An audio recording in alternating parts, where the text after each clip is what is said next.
The journey began on opening night with a walk-off win by Carl Crawford. Along the way, there were no hitters. Great defense. Unlikely heroes. And a postseason berth. Today, with one win, the Rays can accomplish their ultimate regular season goal, an AL East title and home field advantage in the American League. Today, with one win, they can celebrate again.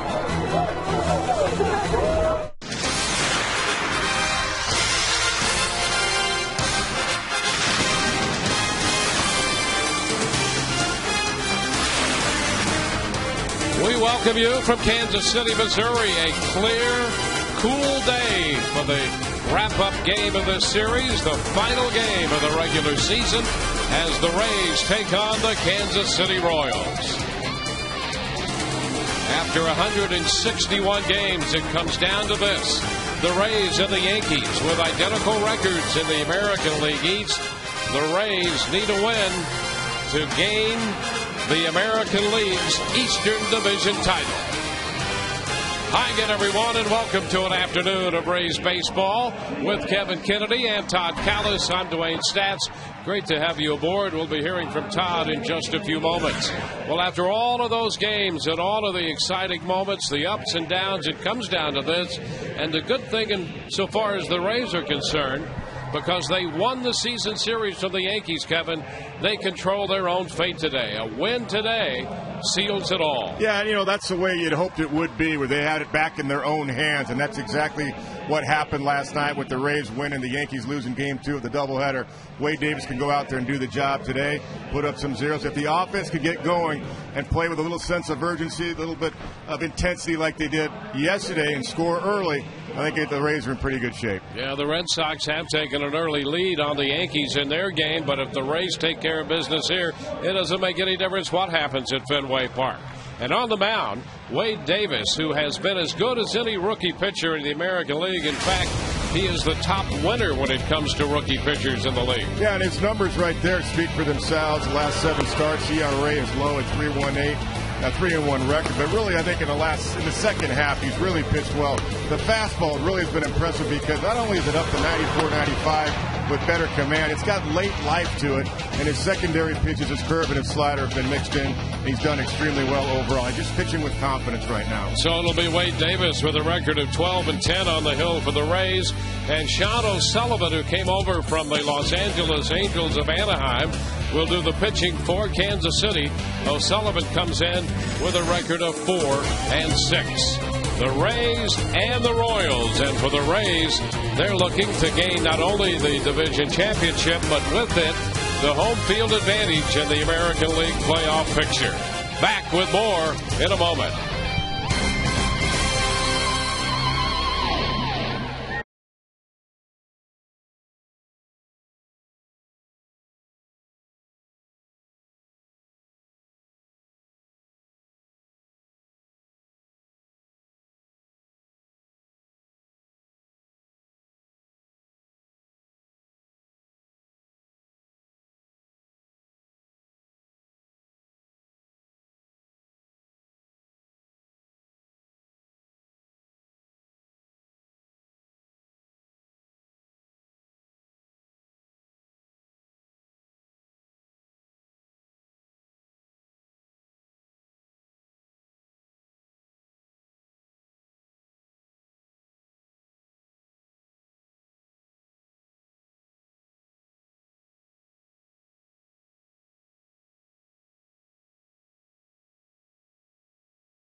to wrap up the 2010 regular season. It all comes down to game number 162 for the Rays as they take on the Kansas City Royals. As you know by now, the Rays' magic number is 1.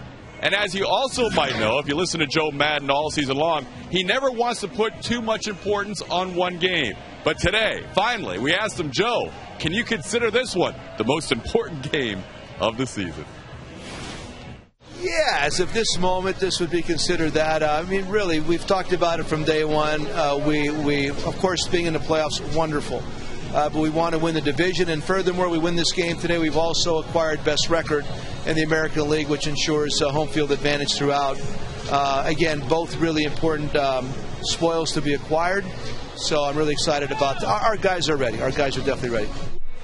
The Rays could be the 1 seed with a victory or the 4 seed with a loss and a Yankees win. It all comes down to the next few hours. We are ready for baseball. Dwayne Stats and Kevin Kennedy with all the action in high definition next.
Afternoon is brought to you by Amscott, the Money Superstore.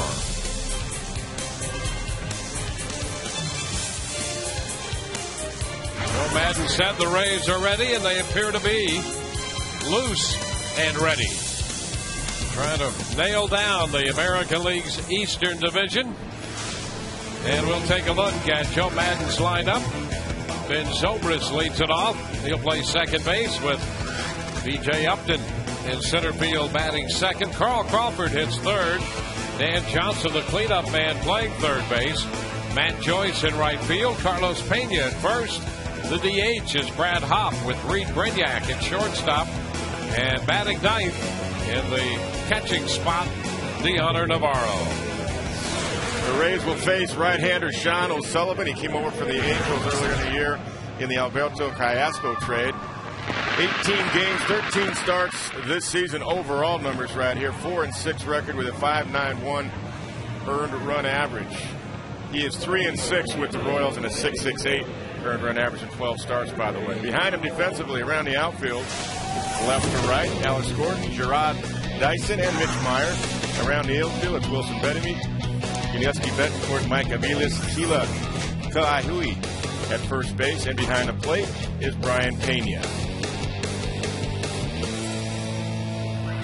And this review is brought to you by Sweet Bay. Live fresh for less. We're all set to play baseball. Ben Zobrist stepping in there against Sean O'Sullivan, and his first pitch. Ben takes it for a strike. We are underway. A fastball in at 90. Sullivan right back with the next pitch, hit on the ground to second, and Aviles makes the pickup. The toss to first, one away. We'll keep an eye on that game at Fenway, and the Red Sox in the bottom half of the second inning have a 2-1 lead over New York. It's the Rays' magic number 1, which means if they win this game, doesn't make any difference what the Yankees do. And if the Yankees should drop that one, then the Rays are in there as well. Here's B.J. Upton.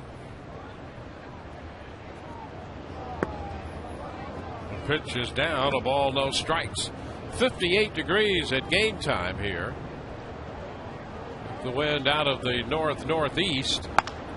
High fly ball down the left side, foul. That's headed for the stands.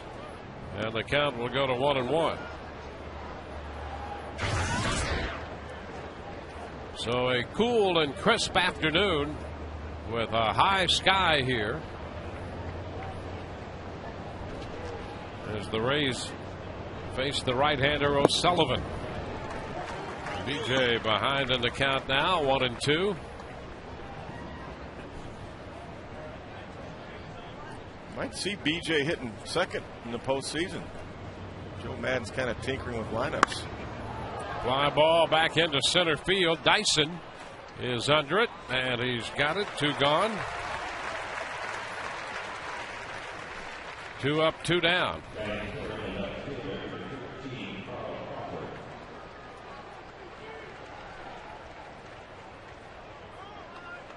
O'Sullivan, just 23 years old.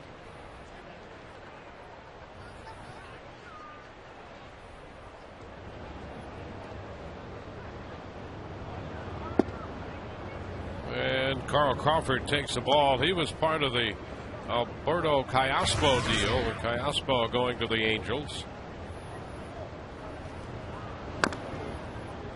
Here's a tap foul, 1-1. Rays winners last night, 4-0. They shut out the Royals utilizing 8 pitchers last night. A ball, 2 strikes. Now that is a combination shutout. Yeah, you know, not only did they get the win, everybody got some work that was needed, especially guys like Grant Balfour and Joaquin Benoit. Crawford swings through the fastball. That one in the mid-90s. 1, 2, 3 go the Rays, and we go to the bottom of the first. No score.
Is presented in beautiful HD by H.H. Gregg. Let's take a look at the Kansas City lineup here this afternoon. Rod Dyson's going to be the leadoff hitter. Mike Aviles second, and then Billy Butler is the DH. The first baseman hitting cleanup. Hila Ka'ahua Wilson Benameat is at third base. Alex Gordon is in left. Yuneski Betancourt at shortstop with Brian Pena catching. And Mitch Meyer is in right field batting ninth. Wade Davis for the Rays this afternoon had a very solid first full year in the big leagues here. 12-10, and it's not over yet, of course. 4.14 earned run average. Pitched particularly well here in the second half of the season. With Dyson in the batter's box, Dan Johnson way in at third. First pitch is a strike. And as we have seen in this series, Dyson can fly.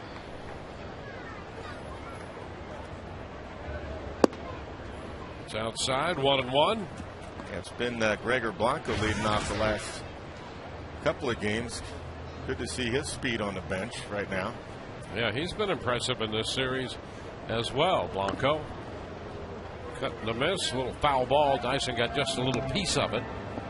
And the count is 1-2. Well, it's been a very good rookie year for Wade Davis with a chance to win his 13th today. Comes in 12-10. Good life on the fastballs that we were talking about in the open. 94, 95. Good late movement as well. First half numbers 4.69 with the earned run average 6-9. Look at that second half, 11 games, 6-1 ERA in the low threes. And that's down and in, 2-2. And the winningest rookie pitcher, as we mentioned in the opening comments, he's been very good. Ryan Mattis has 10 wins with the Orioles. We saw how good he has been. A foul ball. And Mitch Talbot, who got off to that great start with the Indians and then ran into some physical issues with 10 wins. But Wade Davis topping that list of wins among American League rookie pitchers. And another foul ball by Dyson. Tell you what, he's fouling off some good fastballs. 95, 96 staying alive. Now we've seen him hit the fastball up and away for 2 triples in this series.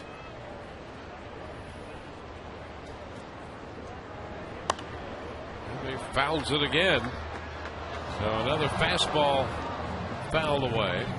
Well, you know, Dyson, who's out of Macomb, Mississippi, and just turned 26 in the middle of last month.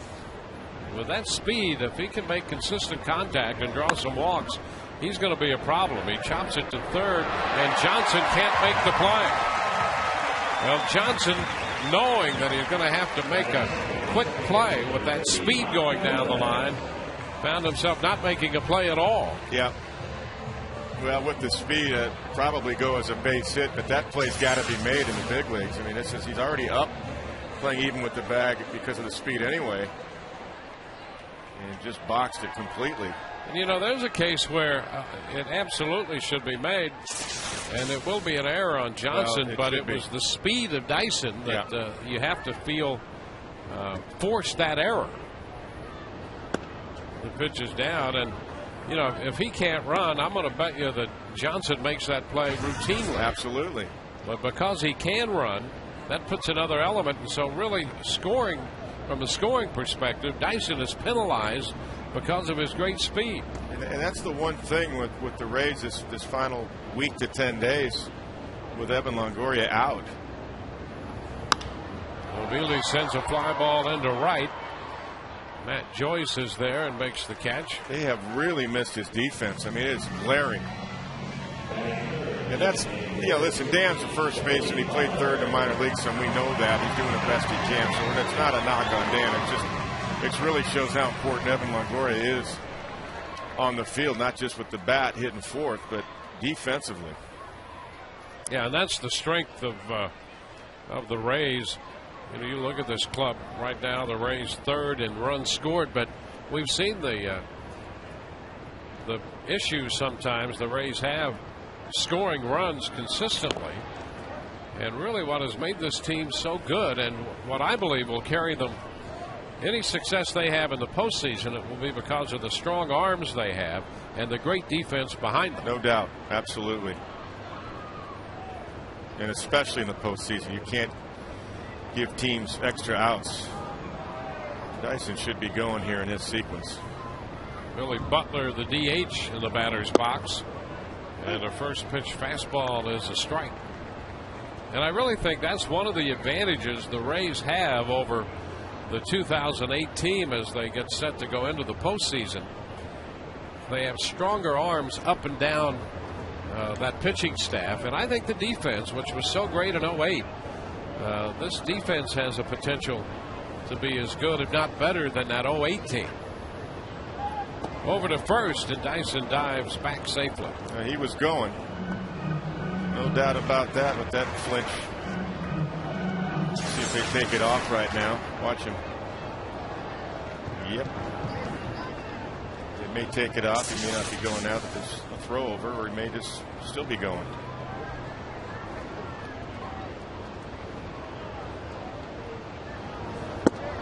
Pitch down.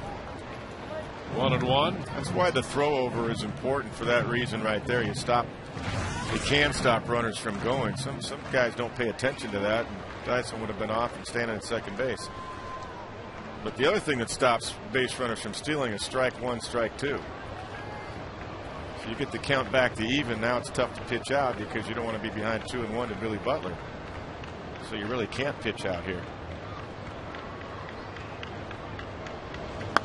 And a foul back, so that puts the count at 1-2. Now you can pitch out now if you want. We talked about that. That's not something that Joe Madden does very often, though. But Billy Butler goes the other way, so even if Dyson's going here, I think you got to have your shortstop cover second base.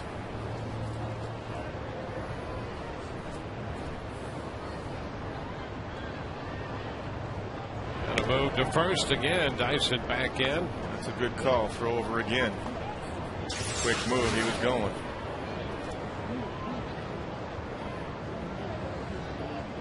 So you're in a pitch out count now. If you want to pitch out, it might be worth it. Even if he doesn't go, just to let him know early in the game you will pitch out. Again to first, and he's diving back. He was leaning a little bit that time. Yeah, he had a one-way lead that time, meaning the lead was to get back to first base. He was not going on that throw over. But now he may be. I mean, that's a cat and mouse game.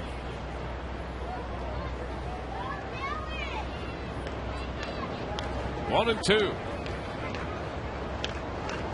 And the pitch is foul back, fastball. Billy Butler, the 5th leading hitter in the American League. He's also 8th in the league, hitting with men in scoring position. He's tough. He's a good hitter. I don't care if he hits 15 home runs or 18 home runs. I wouldn't change his style. You hit 320 in the big leagues. You got talent. Runner goes. Good jump. The throw is not in time. Dyson steals his 9th base in 10 attempts. That's why you got to pitch out right there, 1-2 count, just to show him you will do it. What we're talking about right there. No chance. And fortunate that the ball didn't skip into center field there. Wade went fairly quick to the plate, but this guy's just too fast, especially on a breaking ball right there. Yeah, if he can establish that he can get on base enough at the top of their order, boy, he would really be something to contend with.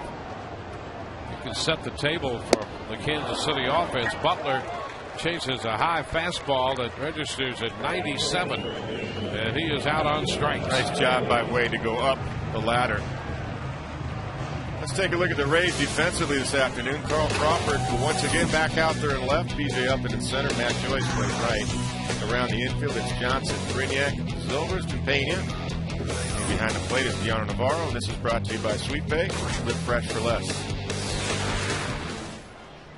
So a man at second with 2 gone. Here's Ka'ahua. He's at first base again this afternoon, and a big fastball and a big cut, and that's strike 1. Yeah, 97 for Wade Davis. The guns have been registered a little bit high this whole series, I think, by a couple of miles. Let's see there, the Yankees have tied Boston. They're in the top of the third now, 2-2. They've got their A lineup in there today, the Yankees do. As they should. Fouled back, and the count is 0-2.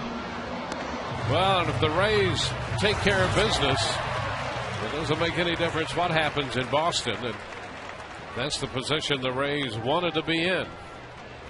They've gone back and forth trying to get to that spot. Yeah, you want it in your own hands. That's the key. Just focus on this game right here. And a cut and a miss. Again, the fastball up. 2 strikeouts in the inning. We're at the end of 1, and we have no score in Kansas City.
Inning underway. Dan Johnson takes that first pitch in there for a strike.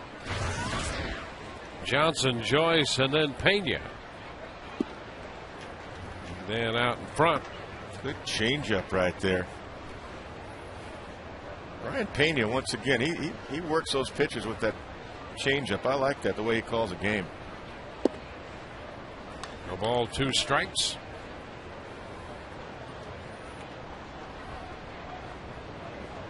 There it is again. Changeup. 2-2. Brian Pena is to steal from you. I love that word, engaged. He is behind the plate. I mean, he is really into it. Calling a game. He did that with Bruce Chen. Broken bat and a looping line, base hit into right field, and Dan Johnson is aboard to open the inning. Well, Pena didn't want to change that time. That was O'Sullivan that shook to it 3 times, and Dan Johnson was able to get it down and through it, just get enough of it off the end of the bat to drop it into right field. So you can go down and get it. Another shattered bat right there. Jeez. Something that has to be addressed in the wintertime with Bud Selig, whose bats. Yeah. You know, they said that with all the research and all of the wood experts, actually, is what they said they've gathered, that, you know, the breakage is down 50%, but boy, we still see a lot of broken bats. And that jagged end right there, I mean, that's what Tyler Colvin of the Cubs got in his chest a couple of weeks ago, knocked him out for the rest of the season. Thankfully, he's all right. Matt Joyce takes another pitch in there for a strike, and he's down 0-2. Well, Matt opened up the scoring last night with that big 2-out, 2-run triple. He's had some big hits for the Rays this year. Yeah, his contribution's bigger than that 237 average. No doubt. 10 home runs, 40 runs batted in. His on-base percentage has been good, pushing 360, and his slugging percentage good. Like Brian Paney wanted a fastball up. See if he goes back to that. Nope. A ball and 2 strikes. Oh, a breaking ball there. Yeah, didn't do much. Before the that pitch originally, he wanted a fastball up. I guess O'Sullivan didn't want it.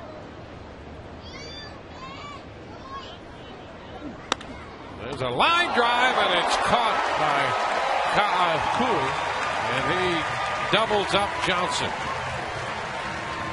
Ka'ahu with that grab down there on a line drive. Thought it might get over his head, but a nice leap. Yeah, Matt went out and hooked it again. He got a pitch away from him. That's what he did last night for the triple. That's a nice play by Keela.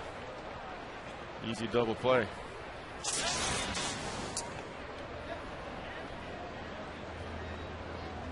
He's got some talent. I like his swing. Mm-hmm. Well, and he does have some Carlos Pena in him with that swing and that power. He's got good power. Carlos with 28 home runs on the year, and the first pitch is a strike.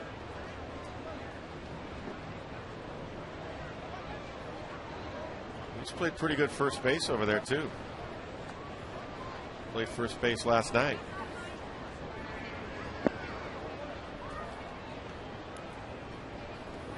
A ball and a strike.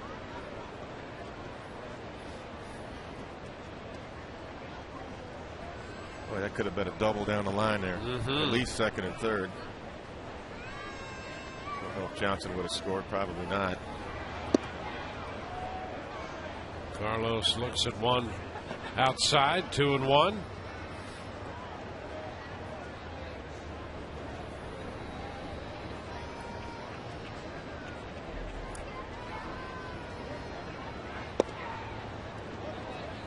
Three balls and a strike.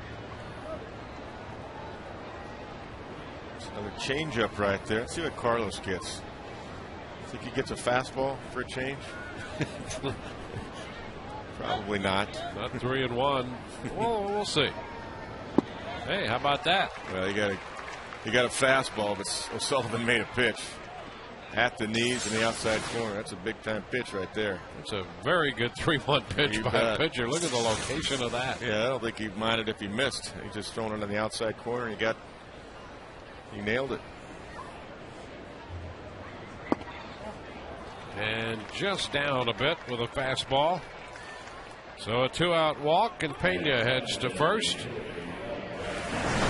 Well, the Yankees and the Red Sox, J.D. Drew initially put the Red Sox out in front.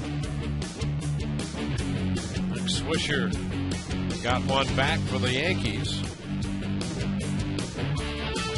And Alex Rodriguez singled in the center to tie the game. Brad Hopp swings and rolls it foul through the coaching box at first. Strike one. Here the Rays have Pena at first base with 2 outs. Our game in the top of the second inning. See if Brad Hopp can get a couple of big hits today. That'd be nice. This guy hasn't shown what really he can do. I know he's not getting much time, but he's a better hitter than I saw a lot of him in Colorado in the National League West. He's a much better hitter than what he's shown so far here. Guy was an all-star last year in the National League. Yeah, he's the guy who Carl Crawford robbed of the home run in the All-Star game.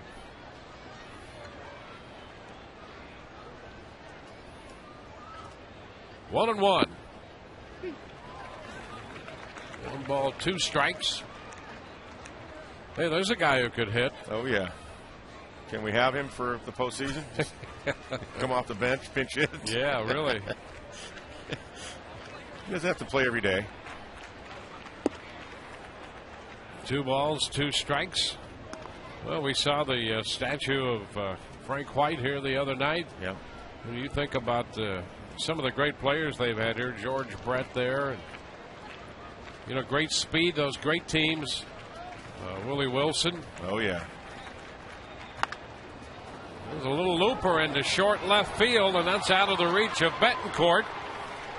Pena digs for third. He'll make it without a play. First and third. Hey, you take it. Look at this pitch fading away from Pratt. He just makes contact. A little short, compact swing, and he gets one over the head of Betancourt. Take that, first and third. See what Brignac can do.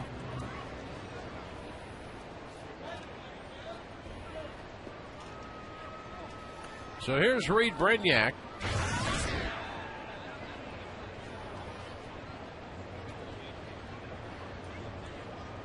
Pretty solid numbers for Reed overall. 259. First full year in the big leagues, 45 RBIs. Yeah, he's had some key hits. He's been asked to come off the bench at times, and he's come through. Takes the first pitch for a strike. 8 home runs, too. He's had some couple big home runs. And he's really played a great infield. Yes, he has. He's really a shortstop, but he's been very good at second base. Swings through that one, 0-2. Yeah, that's the pitch he's got to lay off of. He's a low ball hitter with that swing he has. Anything at his hands, he's got to just learn to lay off of that. See, that's too high at the top part of the zone, above the zone.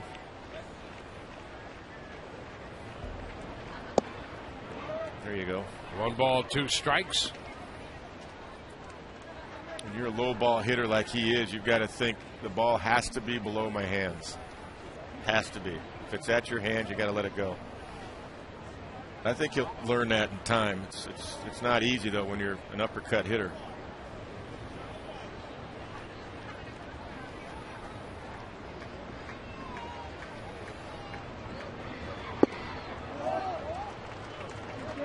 Well, that runs the count. Brignac, the hitter. Hop at first. Pena at third. Good Pena directing traffic out there. You know, just reminding the infielders. 2-2 count, 2 out. Boy, the more I see this guy, I like this guy behind the plate.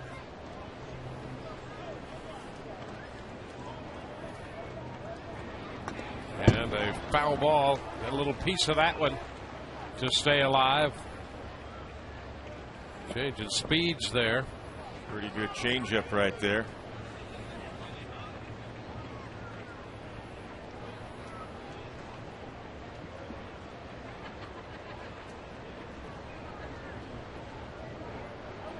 Two again, and that's ball 4 inside.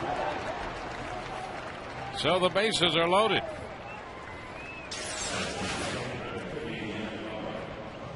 Yep.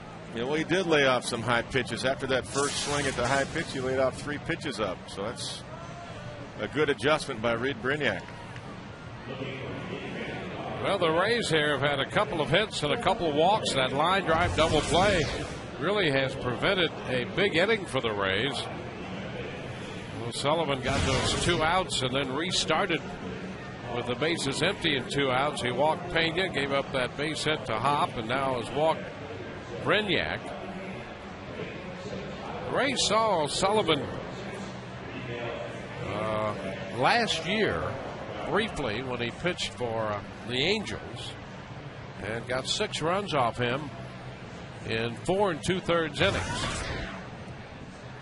Here's the line that came in August of 09. Gave up 2 walks in that outing, along with the 6 hits and 6 runs. And here's Deanna Navarro with a chance to do some damage here. And a swing and a miss. 1 strike to count. Got a 92 fastball. Ran a little bit away. Pretty good pitch by O'Sullivan. Still was a strike though.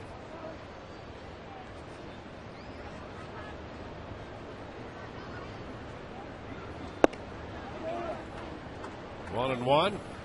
Well, no score in this one. The Rays threatening here, and it doesn't have to be a screaming line drive. It could be just a big chop through the right side. That could get the job done. Take a Brad Hop blooper to left, too.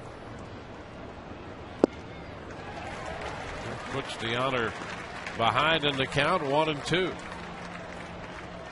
Well, 30 pitches here in this inning by O'Sullivan. Yeah, and it's the first inning. He had 10 pitches and threw 8 strikes, and he was out of the inning. He walked 6 men against the Twins in his last outing, yet got the win.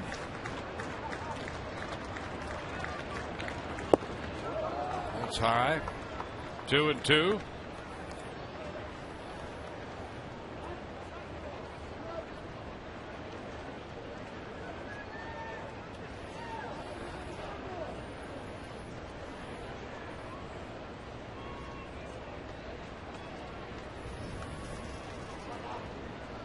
Two the count. And a cut, a miss. Navarro out on strikes, leaving the bases loaded. A lot of pitches in the inning, but no runs. We're scoreless through an inning and a half.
Reminder, fans, Pepsi's giving you the opportunity to win a pair of 2011 Rays season tickets and other great prizes, including a personalized Rays jersey. Swing by the Pepsi display at Sweet Bay Supermarket and register for your chance to win by October 25th. Wilson Benavides leads off the bottom of the second inning. The pitch is upstairs, 1 ball, no strikes.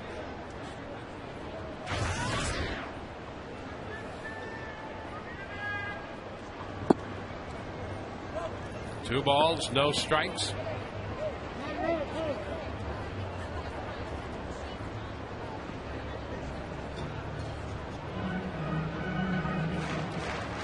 And Johnson had to get some sunglasses.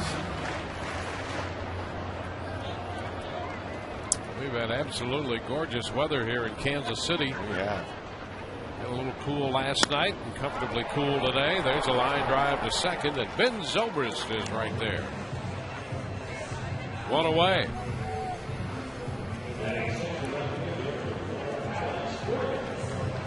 And a beautiful ballpark here after the refurbishing work that had taken place over the last couple of seasons. It's really hard to imagine. This is 38 years old. Yeah, this ballpark. It's absolutely gorgeous. I haven't seen it since it got renovated. It's beautiful. It's been a while for me. Tell you what, that big scoreboard they got up there, You better be hitting over 300 because otherwise you want that number gone quickly if you're hitting 197. Yeah, everybody from counties around can see what your average is on that thing. I mean, ECL All-Star Alex Gordon. He pops it up short left. Brignac out, shading his eyes and making the catch. So a high pop up into left, and the shortstop Reed Brignac handles it. 2 outs. Yeah, you could see the sun that Reed was battling right there, which is why Dan Johnson decided to go get some glasses as well, which he should, obviously. In the bottom of the 4th at Boston, tied 2-2. Well, they played a lot of baseball at Fenway yesterday. Oh, man. Betancourt sending a fly ball to right. Joyce back a few steps, and he's got that one. 1-2-3. We're through 2 here. No score.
Third, reminder for the news that touches your life. Turn to the St. Petersburg Times, winner of 2 2009 Pulitzer Prizes for excellence in journalism. Subscribe by calling 877 The Times or visiting TampaBay.com. Top of the order, Ben Zobrist shorting on the bat. The pitch is high, a ball and no strikes. Well, second time through the order now. O'Sullivan has made 42 pitches through 2, and there's a roller to the right side. Aviles with the pickup. Zobrist for the second straight time is out, 4-3. Yeah, the Rays have to start going the other way. They're just staying away with off speed and 2-seam fastballs from the lefties. Got to start staying inside it and shooting it to left field.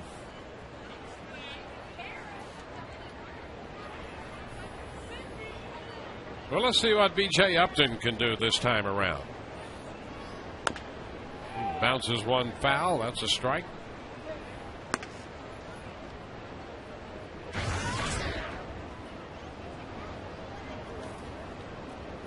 B.J. drove in a run last night.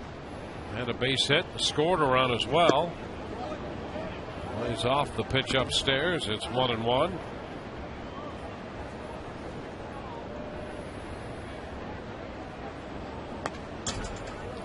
He had a good cut at a fastball right there, fouled it back. Yeah, 93 fastball up and out over the plate. Good swing. I'll tell you, that's as good a cut as I think we've seen from Upton on that fastball at 93 as we've seen in a long time. He had a very good cut at that pitch. Well, the other thing is he got on top of it. He got through it. A lot of times he swings underneath it. And And he fouls this one up the right side. Out of play. And on top of that one, too. I'll tell you, it'd be a good time to have all that come into focus for BJ. You're not kidding. 2 good swings here. When you look at his extra base power, he's had a good year. 38 doubles, 18 home runs, 62 RBIs. He swings, and it's a high fly ball to left. Gordon battling the sun and makes the catch. Boy, that was not an easy catch for him, as he had to look right up into the sun in that high sky. Boy, it is a tough sun field. Any balls hit in the air to left field or shortstop or third base. Got the sunglasses and the glove up there, and still turned his head as the ball went into his glove. Well, here's Carl Crawford. 2 outs, bases empty. Carl swings and drives one into deep right center field. Dyson on the run at the track, and he makes the catch. Boy, if a fly ball has any hang time at all, Dyson is there, and he ran that one down. 1, 2, 3, go the Rays. We head into the bottom half of the third, no score.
Pena's going to lead it off, the switch hitting catcher.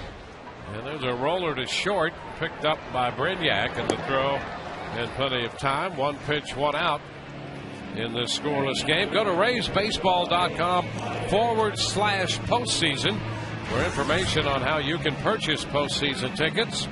There you can lock in your 2011 season tickets, suites, or register for ticket opportunities. First 2 games of the postseason have been sold out. Mitch Meyer taking a pitch outside, 1-0.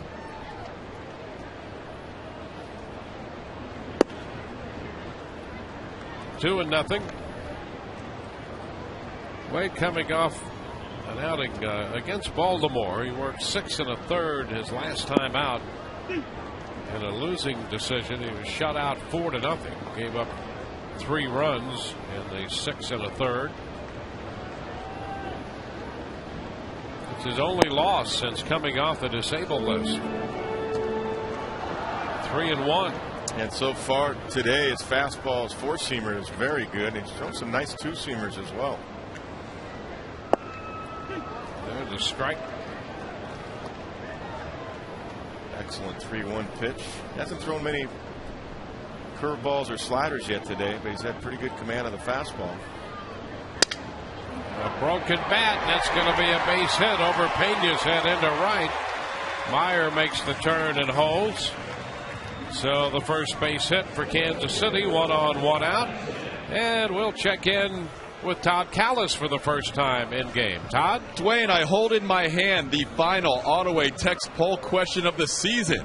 Here it is. How far do you think the Rays will go in the postseason? Do you think they're going to be the World Series champs, TB1, American League champions, TB2, win the first round, then lose in the ALCS, TB3, or lose in the first round, TB4? Text your votes to 789-789, guys. All right. Well, there you go. It'll be interesting to get the answers to that one. Ultimately, the Rays hold that answer. There's a swing and a miss by Dyson. Gerard Dyson with great speed. He reached on an error his first time. Myers at first with 1 out. And the Rays outfield is playing shallow as usual. Carl Crawford's pretty shallow again in left field. 0-2. We saw Dyson hit a Matt Garza fastball over the left fielder Carl Crawford's head.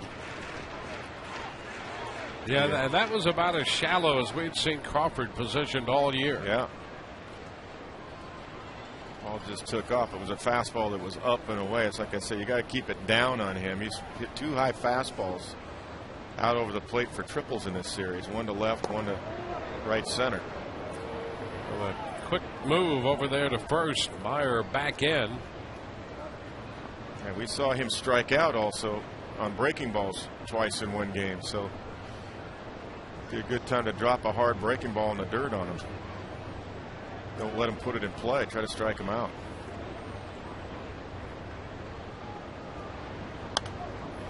The pitch is foul back. Well, he had the extended at bat the first time and then did put it into play, and it forced Dan Johnson into a rushed attempt to get him. Yeah, and a lot of pitches too. Wade threw a lot of pitches in that sequence, and every one of them was a fastball, and Dyson fouled several off before he put it in play. So you got the count to drop the hard breaking ball right here. And again, a fastball down, 1-2.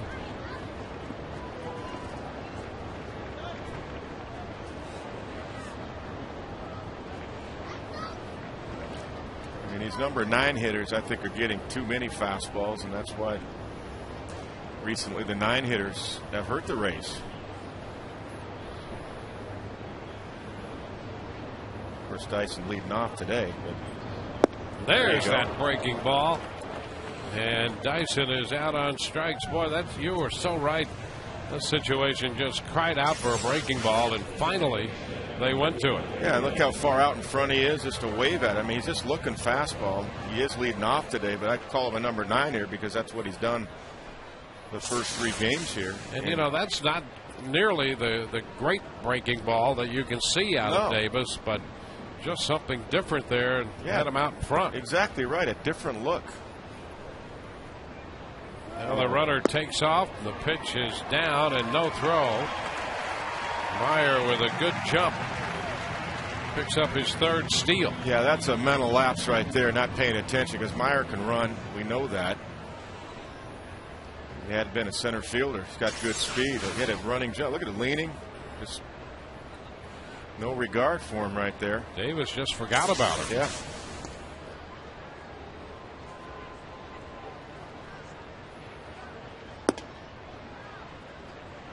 Two and 0. You know, I mean, ultimately that belongs to the pitcher, that disregard of the base runner. But, you know, there's also a responsibility for the catcher. A veteran catcher's, you know, got to stay with his pitcher to remind him. Don't forget. Yeah, absolutely. This team with Ned Yost, they're running. They're playing a lot of small ball. They've got speed and they're using it, and they should. A 3-0 count to Mike Aviles. They're 6th overall in the American League in stolen bases. They're 8th in baseball with 112, now 113. That's their game. That's a strike. 3-1. Well, there's some interesting elements to this Kansas City ball club, and you can see where you know, a key couple additions could make a a big difference with this team in the Central Division.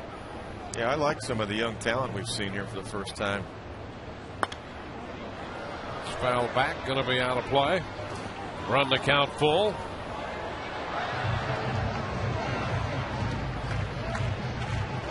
It's the guy you got to get right here to get your best hitter on deck, and Billy Butler. You don't want him up there with a couple of guys on out.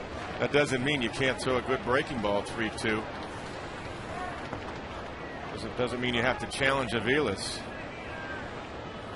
He's expecting a fastball here, a full count. 3-2. And that's inside. A fastball. Good velocity, but off the plate end. I would have liked to have seen a breaking ball there. I mean, Wade knows he can't throw a fastball right down the middle. Aviles is looking for that, so he just missed location. But like you said on Dyson, you don't even have to throw your best breaking ball there. Just throw a strike with it, and you probably get an out.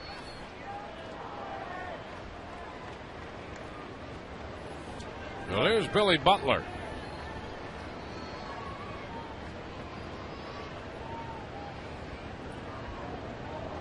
Davis struck him out on a fastball up the first time up. Every one of his hits in this series has been to right field, including 2 doubles. One in the gap and one down the right field line. There's a strike. A good breaking ball right there. Not even his best pitch, but he got a strike out of it. A little slider. It's a good first pitch right there.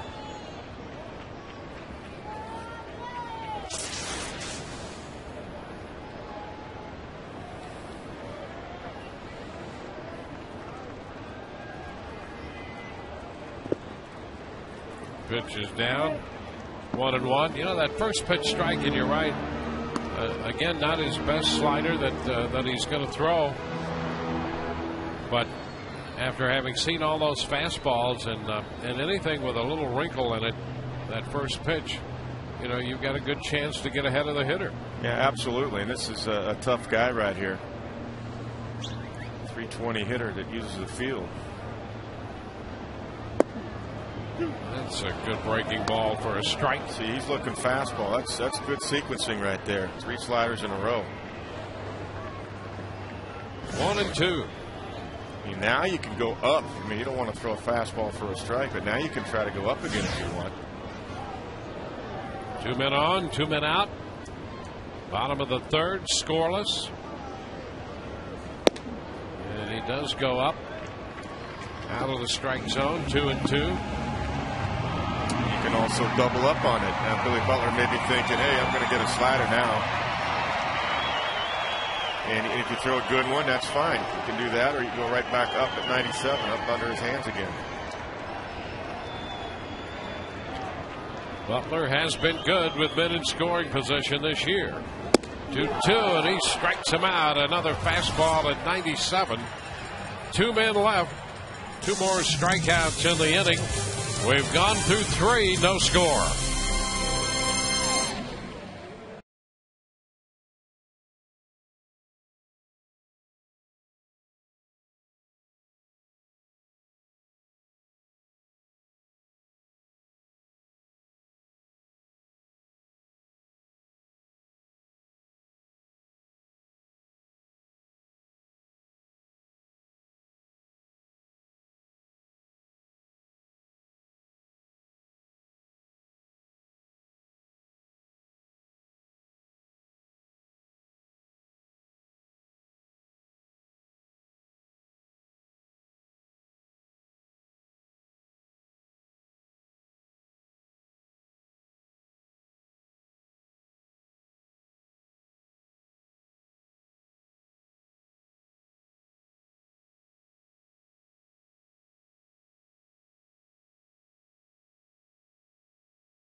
And Johnson leads off, and the first pitch is outside. 1 ball, no strikes. Rays with a couple hits. Johnson had a base hit in the second. And he takes that for a strike. 1-1. Yeah, it's time to get on the board here. Wade Davis is pitching well. Get him a couple of runs. 2 balls and a strike. It was a great sequence, by the way, from Wade Davis, doubling up on that fastball. But he set that up with 3 sliders. You got to throw your secondary pitches. The ground ball, right side, gloved by Aviles, and the throw to first in time.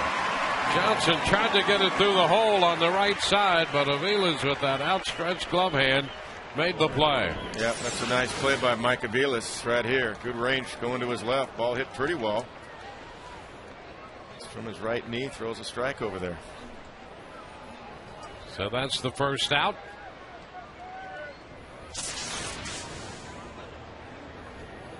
And that's going to get Matt Joyce up there. Joyce hit the ball hard, lining into a double play his first time. And he takes a breaking ball in there, strike 1.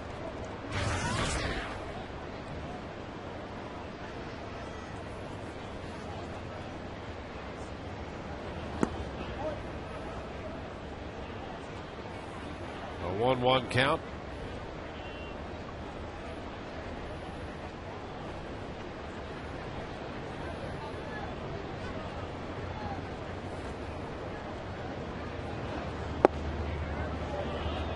Stayed wide, 2-1. It's close. Pretty good take by Matt. And he's shown the ability to do that. Yeah. Shoots this one into right field. Meyer is there, and he makes the catch. That ball started to sink on him, and Meyer got there just in time. So 2 outs in the 4th inning with the bases empty. Time for our AT&T trivia question. When was the last time 2 teams in the American League East were tied for the division lead entering the final day of the season, such as we have today? The Rays and the Yankees all tied. And Jed Lowry has belted a home run. That's going to give Boston a 4-2 lead. Well, I thought Matt Joyce was going to do it, but Jed Lowry did. Yeah, there you are. Pena chops it to the right side. Hui with the toss to O'Sullivan to retire the side. The Rays are up and down 1-2-3. No score, middle of 4.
In Kansas City. Well, the Rays need a win to clinch it. A Yankee loss would do as well, and Jed Lowry, who earlier this year had the effects of mononucleosis rob him of most of his season, apparently has regained his strength and has belted a 2-run blast to give the Red Sox a 4-2 lead.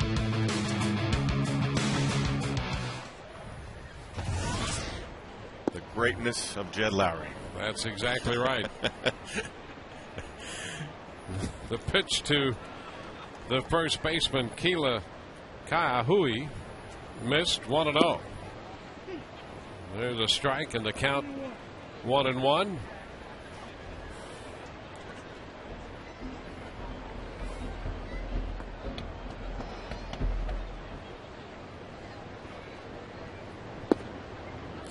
This one is down. Coming into this game, the Rays' magic number is 1, meaning a Rays win would do the trick.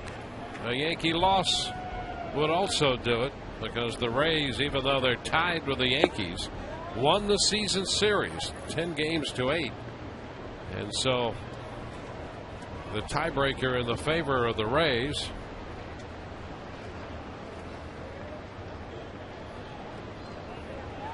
Ooh. 3-2 now. It's a good pitch. 4 strikeouts for Davis, a walk. Giving up 1 hit. And a big cut on that fastball up. Foul back, and we'll do it again on 3-2. Got a pretty quick swing.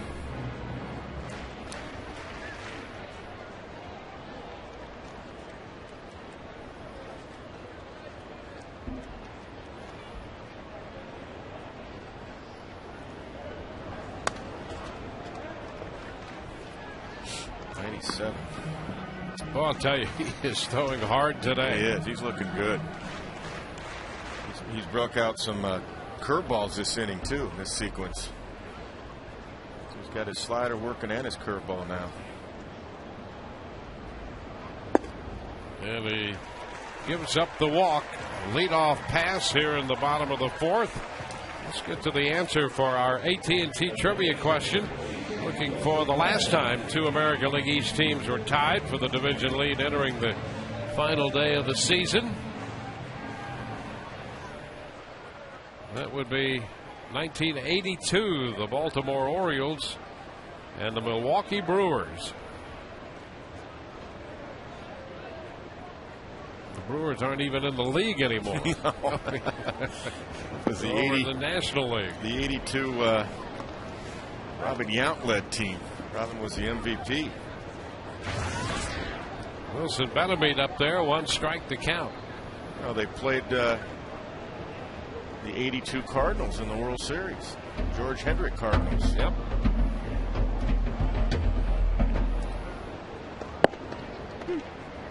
That's a strike. 0-2.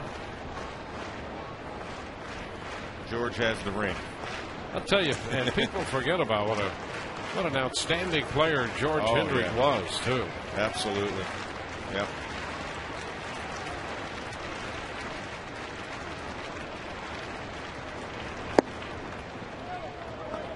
One ball, 2 strikes. Yeah, he was the main power guy for the Cardinals with all that speed around him. The Willie McGee's and Ozzie Smith and Tommy Herr. Rays first base coach. He's also been a hitting coach, and a pretty good one. He could lay out some line drives, couldn't George? Oh, yes, he could. Drop the head on. He was a good hitter.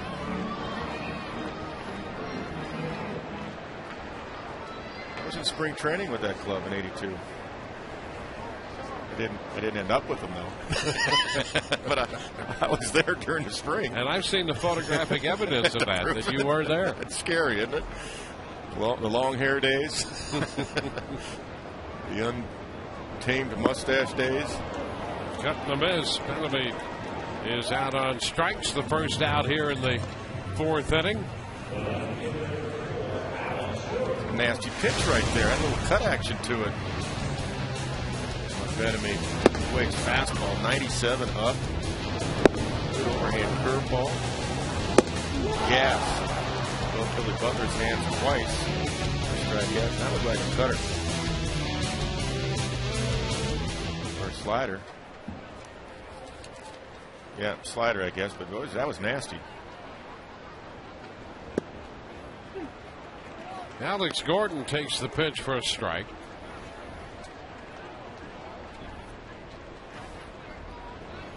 Gordon popped to short. His first time up. He's hitting .214 on the year right now. 7 homers and 18 runs batted in.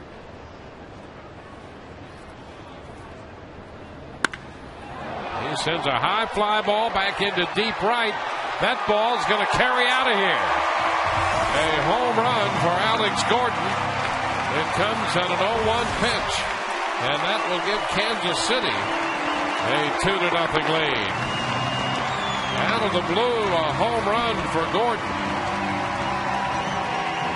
24th home run given up by Wade Davis this year. I think this is a hanging breaking ball. Yeah, a little spinner.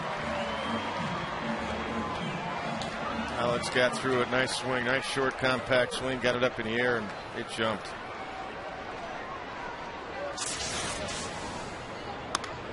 Well, Betancourt attacking the first pitch fastball and fouls that one back for a strike.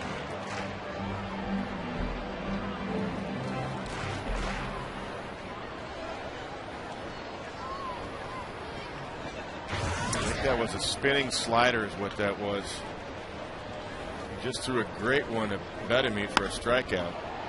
And a fly ball right back into center field. B.J. Upton makes the catch on that one.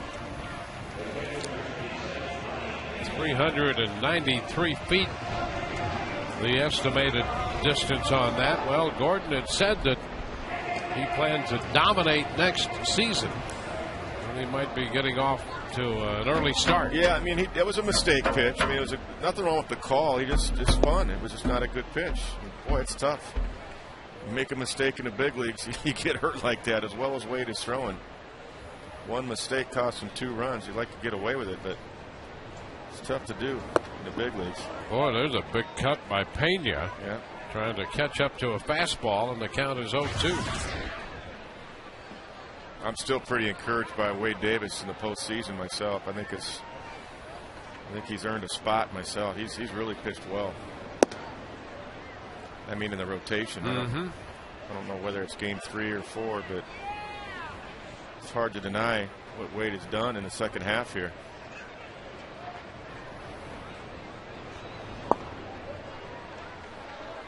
Two and two.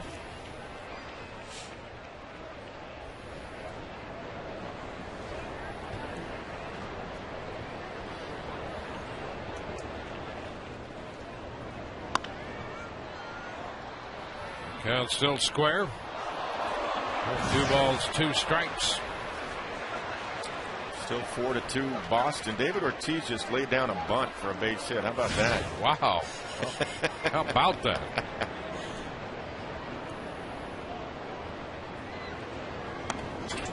And now a pinch runner. What is that? Punishment for bunting? Yeah, I guess so. I guess Terry didn't like him bunting. Wow. Maybe so the pinch running for him. Maybe he pulled a hamstring going down the line. Yeah.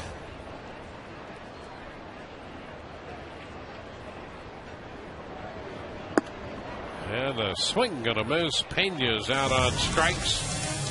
2-run score on the home run by Gordon through 4, 2-0 Kansas City.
Fifth inning. Rays are down by a couple as Brad Hopp steps in to lead it off and swings, fouling that one and chipping the barrel into the bat away. Strike one. In the game today, as we have all season long, Tires Plus donates $100 to the Pediatric Cancer Foundation for every Tampa Bay Rays home run televised on Sun Sports and Fox Sports Florida.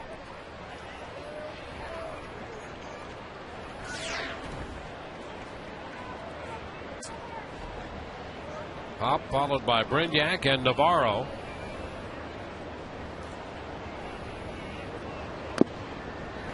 Foul ball back. 0-2.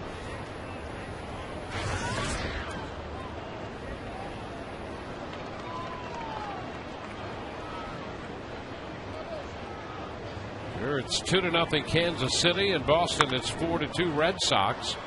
Fly ball into left, and Gordon backing up and makes that catch. And again, that's not an easy play out there today. Time to look at the upcoming Rays schedule, brought to you by Just for Men Hair Color. And from this point forward, it will be the postseason for the Rays. They're playing today for the home field advantage in the American League. We look forward to the upcoming Rays postseason. You can live forward with Just for Man Hair Color. Reed Brignac up here, and that pitch is a strike.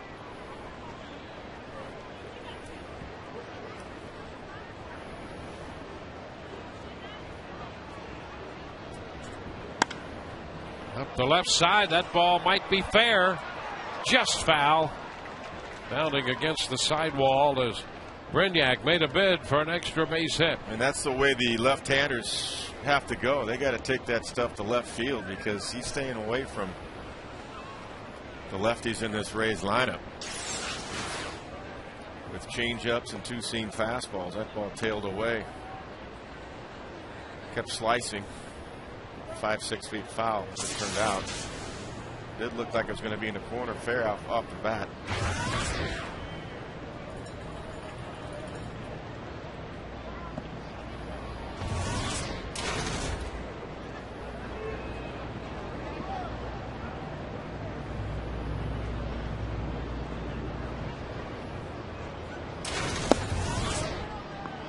One ball, two strikes. Tried to get Reed to chase that high fastball. It's a good take right there, laying off that.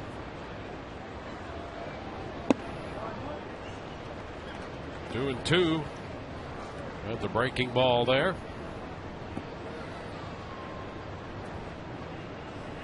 Reed had walked in the second, one of two walks allowed by Sean O'Sullivan.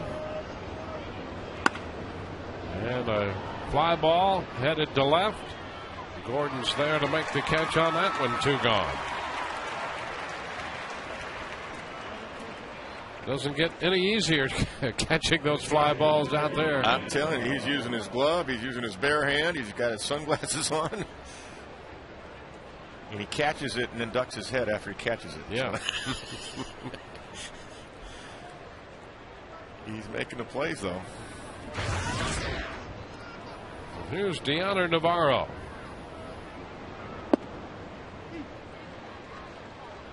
One strike to count to Navarro. He struck out his first time.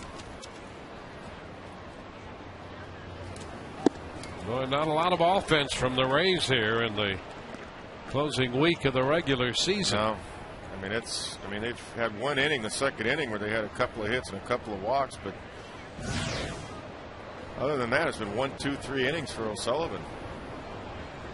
Red Sox put some pressure on the Yankees. And they've added another run.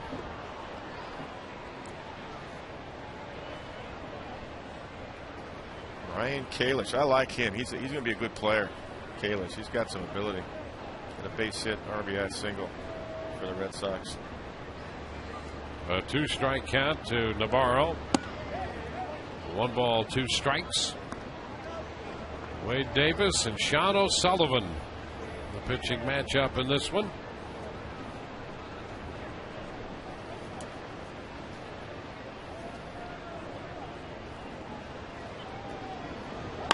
And a ground ball by the mound to short.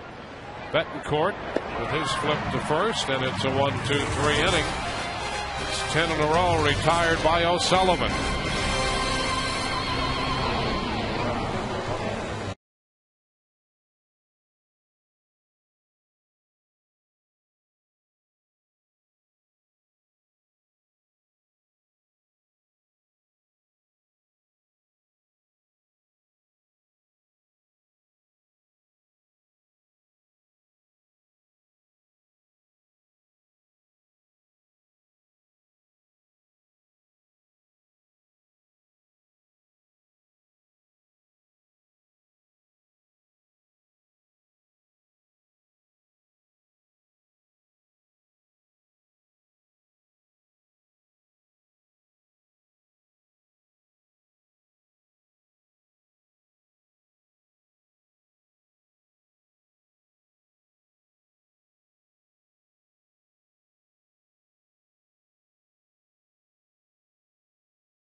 It's 2-0. You want to guarantee yourself 2010 postseason tickets? Call 888-FAN-RAYS or visit RaysBaseball.com to find out how.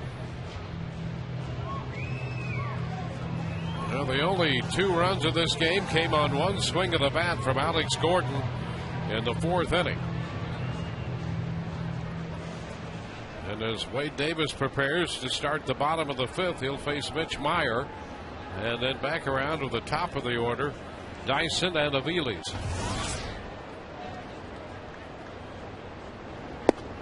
There's a first pitch strike.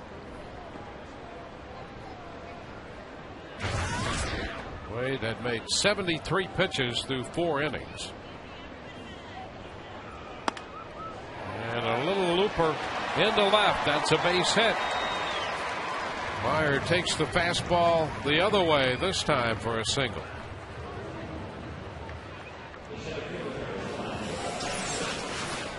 That fastball, they tried to get in. It kind of ran back out over the plate and up. Meyer just got enough of it to drop it in front of Carl Crawford. And you got to watch out now for the running game here with Dyson at the plate, Meyer at first base.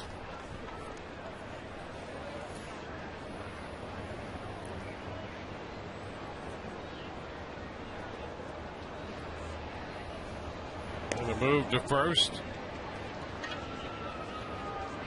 Meyer swiped second base when he was aboard in the 3rd when Wade Davis just forgot about him over there. Dan Johnson is creeping in there at 3rd base. I'm sure Dyson might try to slap one by him if he gets a fastball away.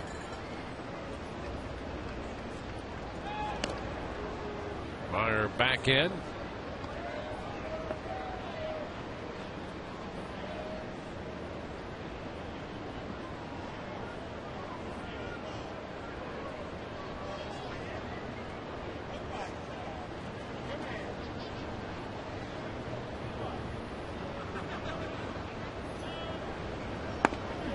Bunt, 3rd base side, scooped by Dan Johnson. Throw to first, Zobrist covering.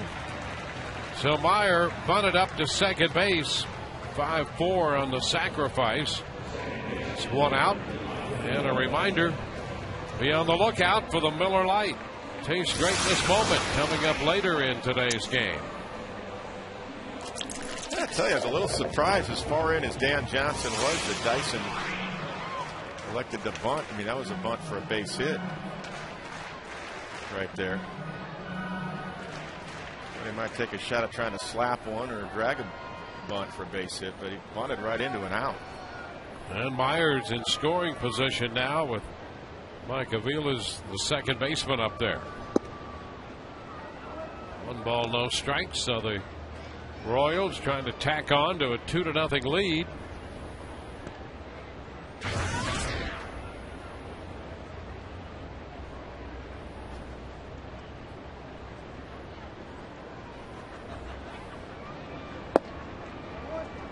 There's a strike, says Wally Bell. Well, he's got good stuff today. 96 fastball on the corner at the knees.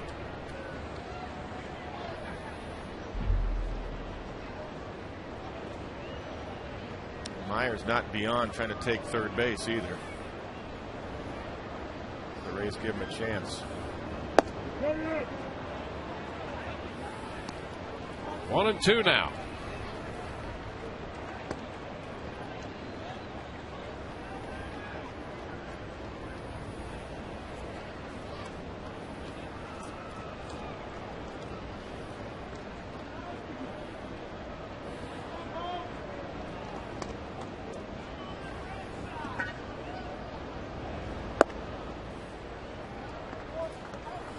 Squares it at 2-2.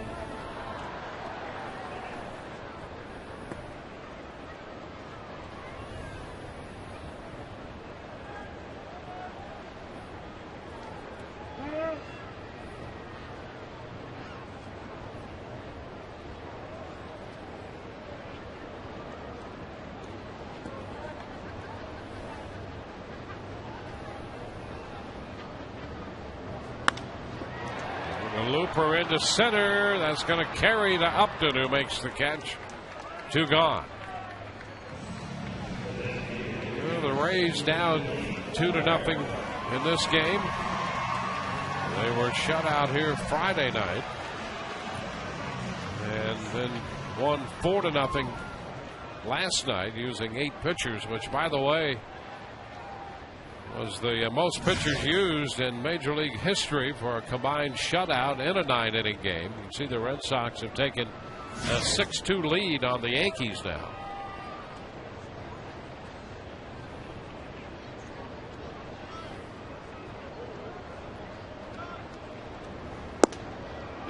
First pitch to Billy Butler is a strike. Yeah, in that Yankee game, Joe Girardi is using his regular guys, David Robertson and now Boone Logan in the game. He's trying to win the game, but his bullpen guys are giving it up a little bit. Ground ball headed to short.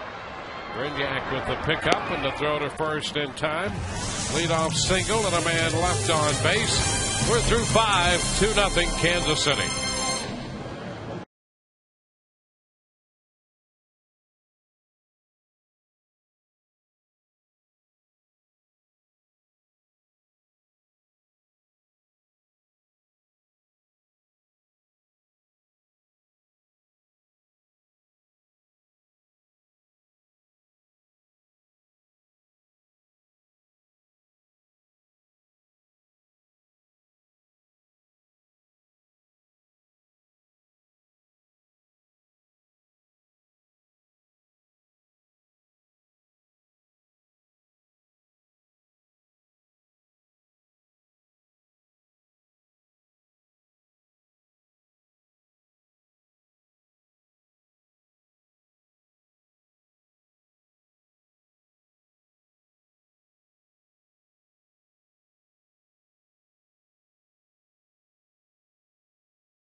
catch all the action of the 2010 Major League Baseball postseason on Fox and TBS. The excitement begins October 6th with the Division Series on TBS.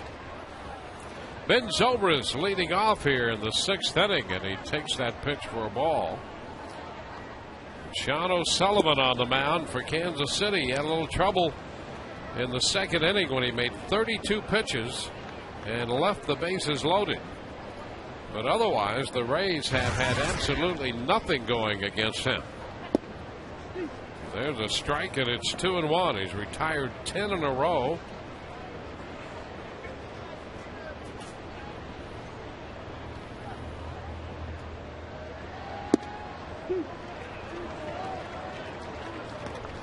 Two balls, 2 strikes. Yeah, I mean, there's nothing really electric going on here about his stuff, O'Sullivan. It's just Rays aren't squaring up any pitches. And a roller foul.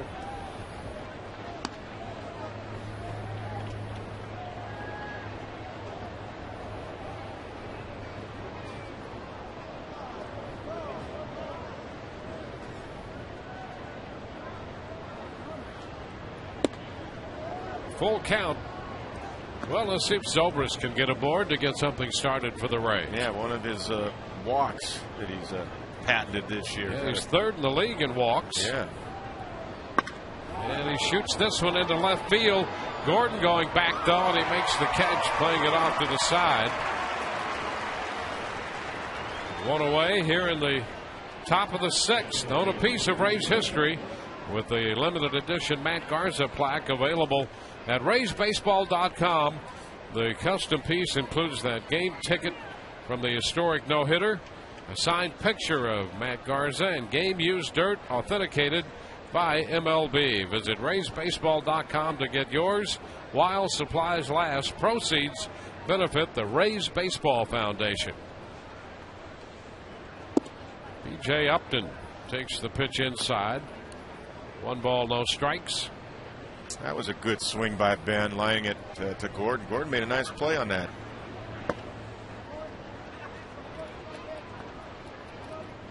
2-0 the count.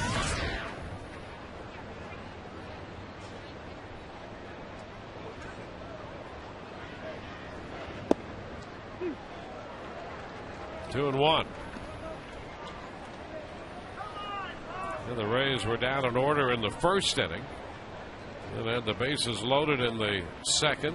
They've gone down an order in every other frame since then. The count to BJ stands at 2 balls, 2 strikes.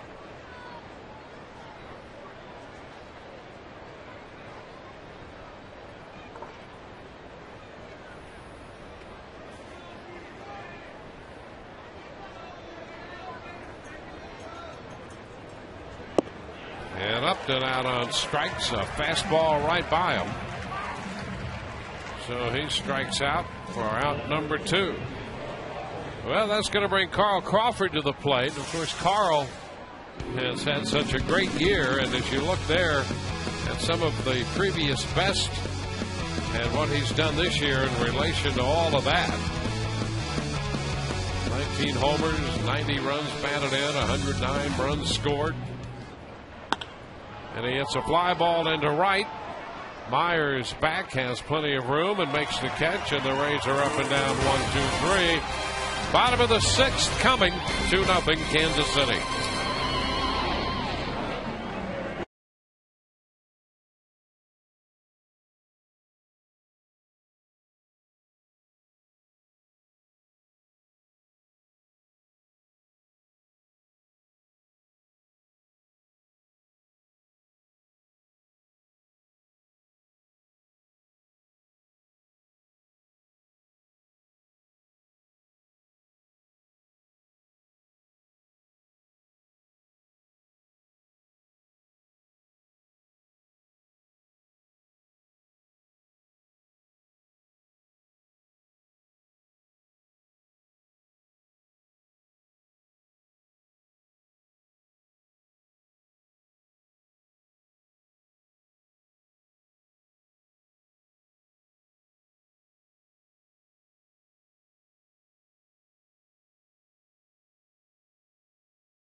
Displays Big Taste.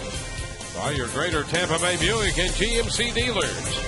And by AT&T. Find out what's possible with the nation's fastest 3G network. AT&T. Rethink possible. There's 2 runs scored in this game. Kansas City has them both. He came on a 2-run home run by Alex Gordon in the 4th inning. Gordon will hit 3rd here as we go to the bottom of the 6th. Leading off is Keila Kaiahoe, and right back to the hill. Davis to Pena. Kaiahoe is out number 1.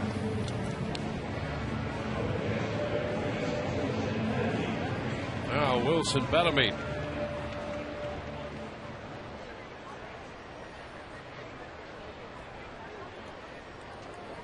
Bellamy's 0 for 2 with a liner to second and a strikeout swinging.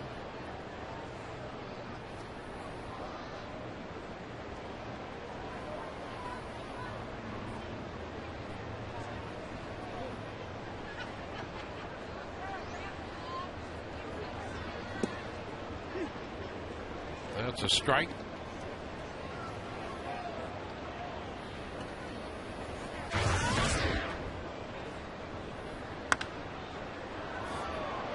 It's headed out of play. 0-2.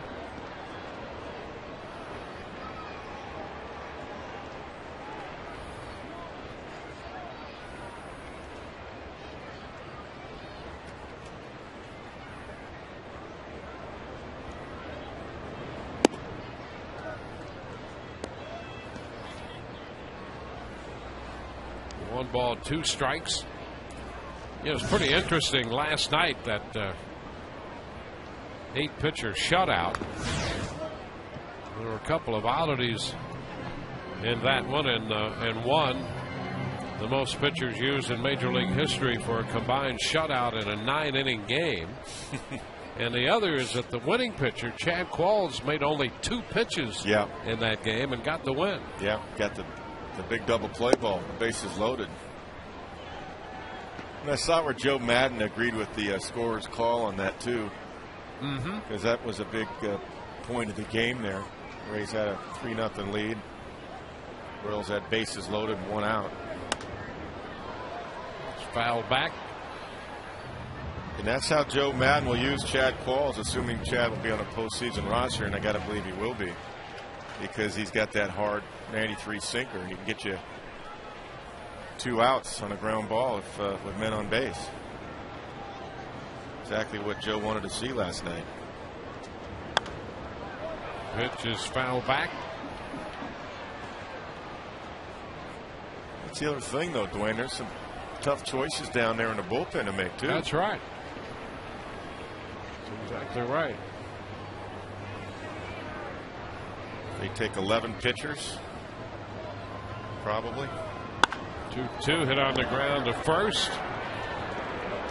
Pena takes care of that. 2 gone. Base is empty with 2 outs. And let's check in with Todd.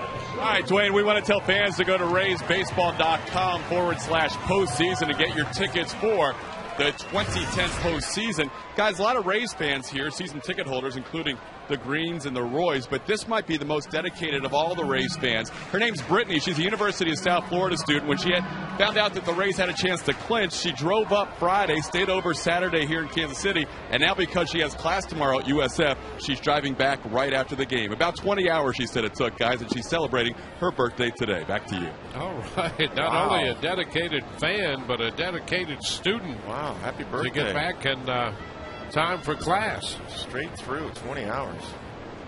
Want to know the count here to Alex Gordon, who's accounted for the only runs of this game. Pops it up foul. Dan Johnson is there and takes care of it. We're through 6 innings with the score 2-0 Kansas City.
TBAAT.com. From the diamond of the clubhouse and everywhere in between, you'll get in-depth news, stories, and scores 24 hours a day only at TampaBay.com.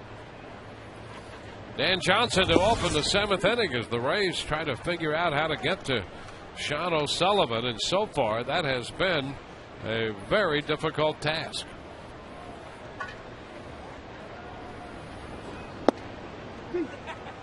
Oh, 2. Well, the Rays had 2 hits, left the bases loaded in the 2nd inning, and nothing in any of the other frames. 13 in a row retired by O'Sullivan. And it's really just been about changing speeds for Sean. I mean, you got to give him credit. He's putting zeros up there, but he's just changing speeds and working both sides of the plate. There's nothing dominant about what he's doing. 2 balls, 2 strikes.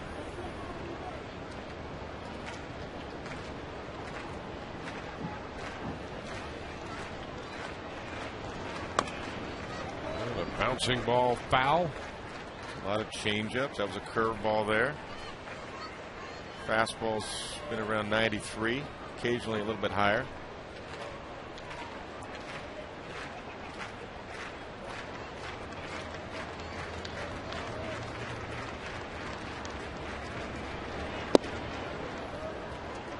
Full count. Need a base runner. Get him pitching in the stretch. Something different. He's in a nice rhythm in the windup. And there is ball 4, and the first base runner the Rays have had since Brignac walked back in the 2nd inning. Reminder, fans, Pepsi's giving you the opportunity to win a pair of 2011 Rays season tickets and other great prizes, including a personalized Rays jersey. Just swing by the Pepsi display at Sweet Bay Supermarket, and there register for your chance to win. Register by October 25th. Well, a leadoff walk here. Dan Johnson is at first, and the Royals are going to go to the bullpen here. A call to the bullpen brought to you by Metro PCS, wireless for all.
In this game, as we play in the top half of the 7th inning, the Rays can clinch the East with a win here, or a New York Yankee loss to the Red Sox at Fenway.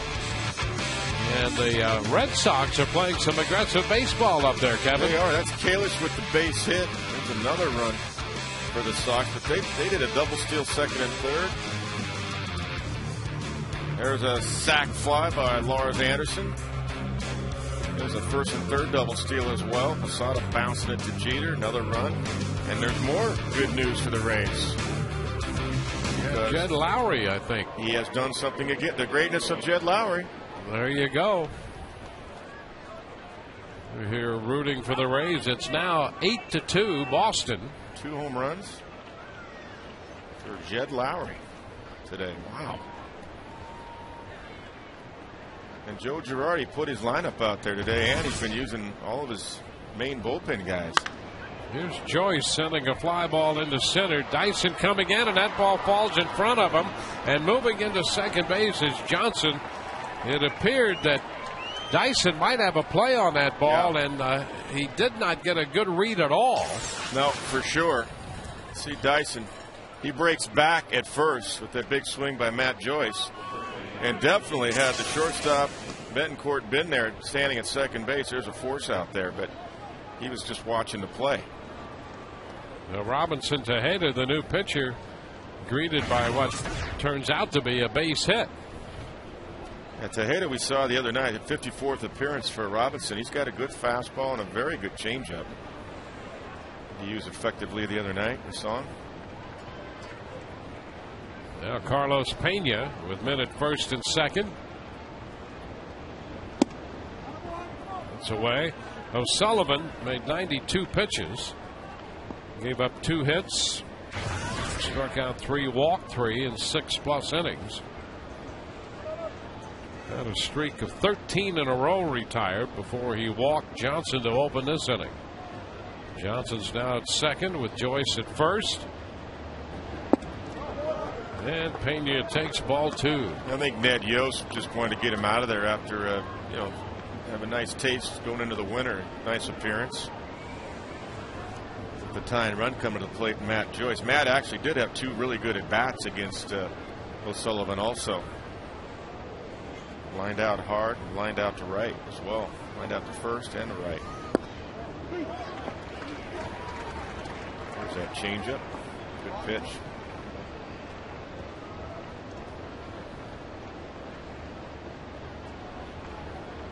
Be big for Carlos and the Rays if he can get one airborne here.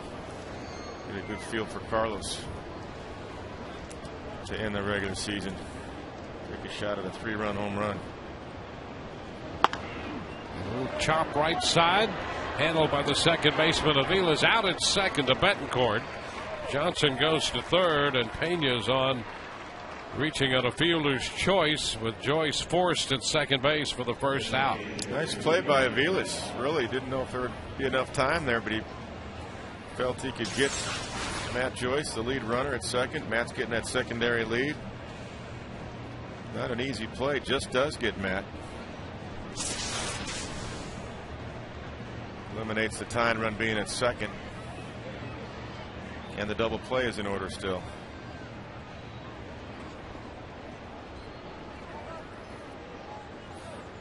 Brad Hopp will be the hitter.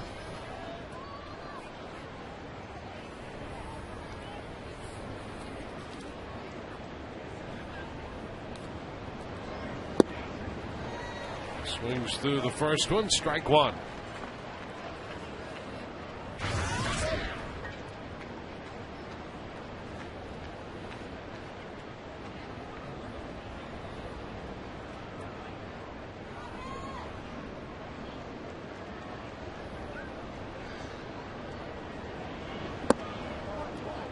One and one.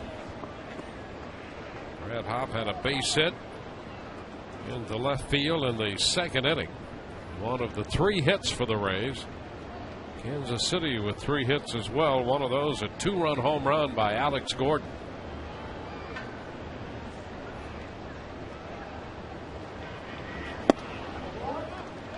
It's up.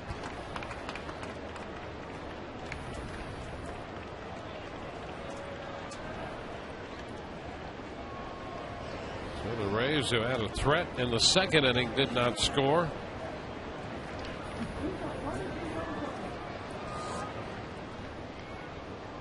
First and third here in the 7th.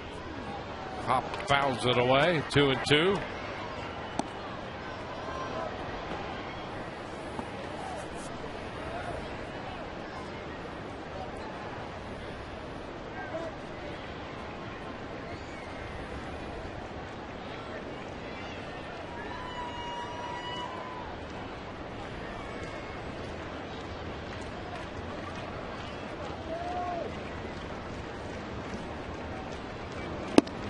a swing and a miss.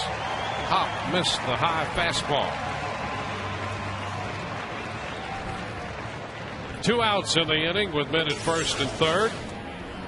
Yeah, big out not to get one of these runs in anyway with contact. It swings right through it. 94 fastball up. Uppercut right there.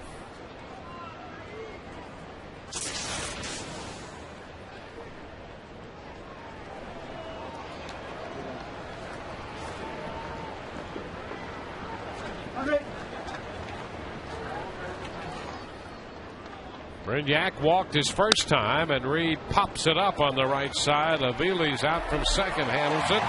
The Rays do not score in the 7th inning. They leave 2 and trail 2-0.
Autoway. If you need a car, truck, or van, who you gonna call? Autoway. Call 1-800-SHOP-AUTOWAY. Back in Kansas City, where the Rays are down 2-0. Moving into the bottom half of the 7th inning. Boston leading New York 8-2 in the bottom of the 7th at Fenway. Rays need a win here or a Boston victory over New York at Fenway to clinch the AL East. So far for Wade Davis, 94 pitches through 6. He's allowed the 2 runs on the home run by Alex Gordon, 3 hits. He's pitched well today, and the Rays have not been able to get him any runs. Yeah, he really has. He's done a good job. I don't think he'll be in this game too much longer, only because I don't think you need to overtax him getting ready for the postseason. This stuff has been outstanding. Good fastball, live, going north with it when he needs to, side to side when he needs to. Good curve, slider's been good as well. Only one mistake, little spinning slider. Alex Gordon got it up in the air for the 2-run home run. That's been it, but Wade's been very, very solid today. Yuniesky Betancourt will open the bottom of the 7th inning.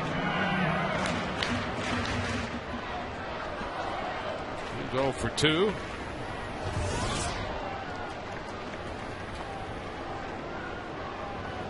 And a bunt, third base side, let it roll, and it's a foul ball. Strike 1. Yeah, that's the only chance was of that thing to hook foul. Well executed bunt attempt by Betancourt. Dan Johnson was back. He had no chance. Wade Davis, even if he had gotten to it in time, he wouldn't have had a chance. Betancourt's their big power guy, 16 home runs, 78 RBIs, but he took a shot at seeing Dan Johnson back and said, I'll get myself a hit.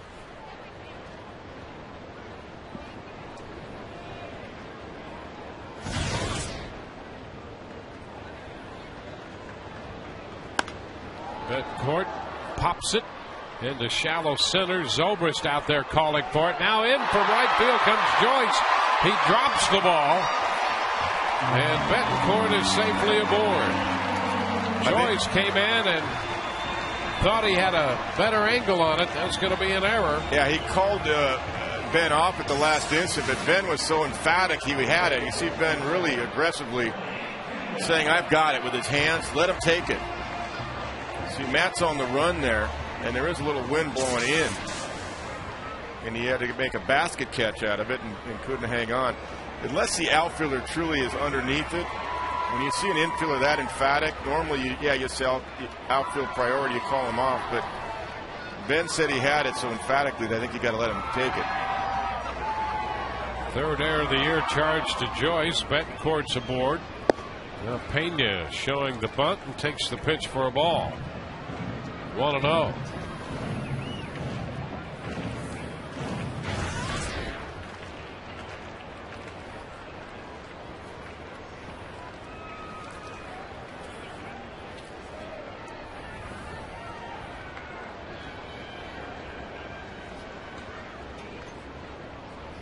There goes the runner, and the pitch is fouled away. 1 ball, 1 strike.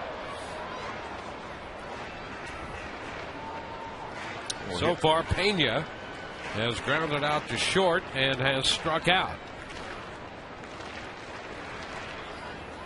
Yeah, Dios putting on a little hit and run play right there.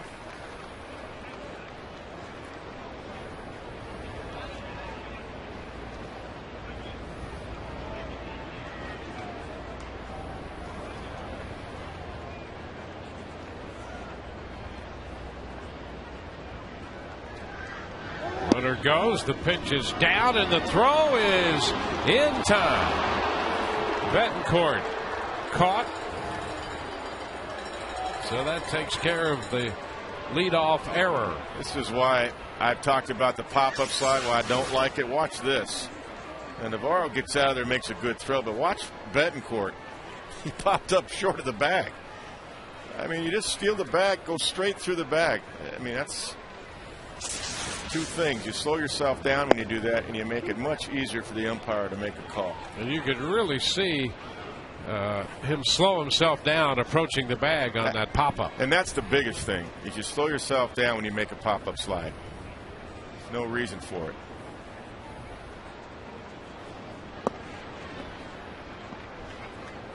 One more time with Betancourt. Right here. Watch him right there. I mean, if he goes straight through, he's got a chance. But not with the pop-up. 3-2, and that's lifted into left for Crawford, who's there, and he makes the catch. So 2 outs in the 7th. Rays had Grant Balfour up in the bullpen last inning, and here in the 7th they've had Choate and Wheeler up. 2 outs now in the inning with the bases empty, and Mitch Meyer is the hitter. The pitch is down. Meyer has 2 of the 3 hits allowed by Davis in this game. And he pops it up this time. Pena coming in from first, foul ball, and he's got it to retire the side. No runs, no hits, an error, nobody left. On to the 8th. 2-0 Kansas City.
Hit in the 8th inning.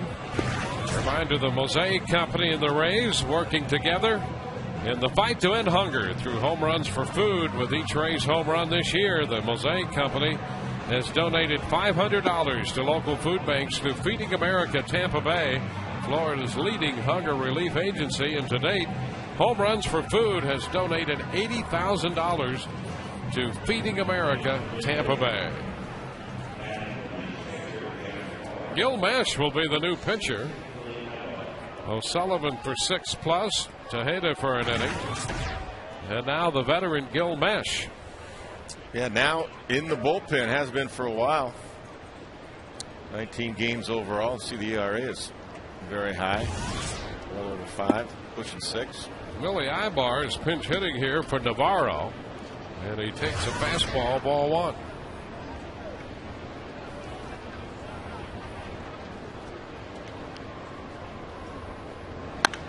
There's a high fly ball, right center. Myers making the call. Dyson's over there, and Meyer makes the catch. Boy, Dyson just about climbed right into his back pocket. And Myers still managed to make the catch. Well, if there's hang time like that, I think Dyson could get to any ball in the field, even the infield. Meyer was just camped under it for about a minute, it seemed like.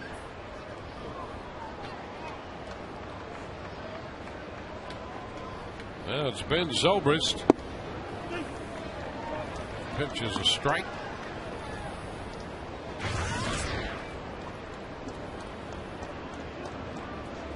Zobrist 0 for 3. Pitch is a little high. 1-1.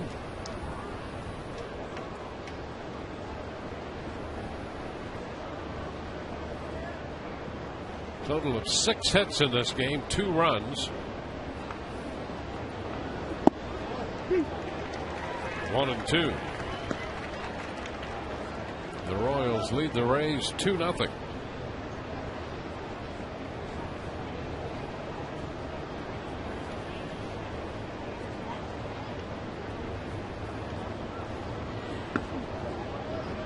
Two balls, 2 strikes.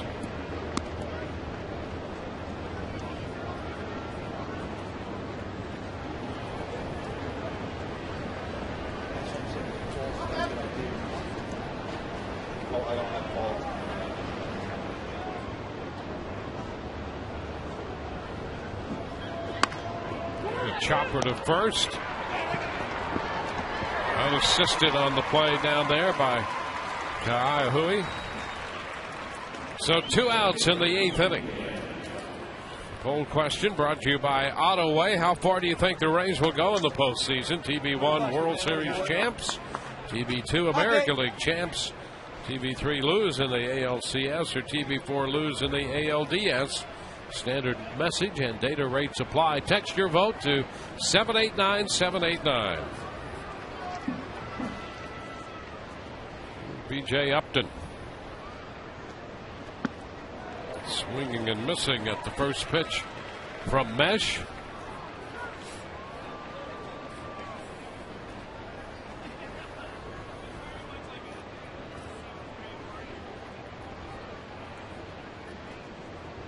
A 1-strike count.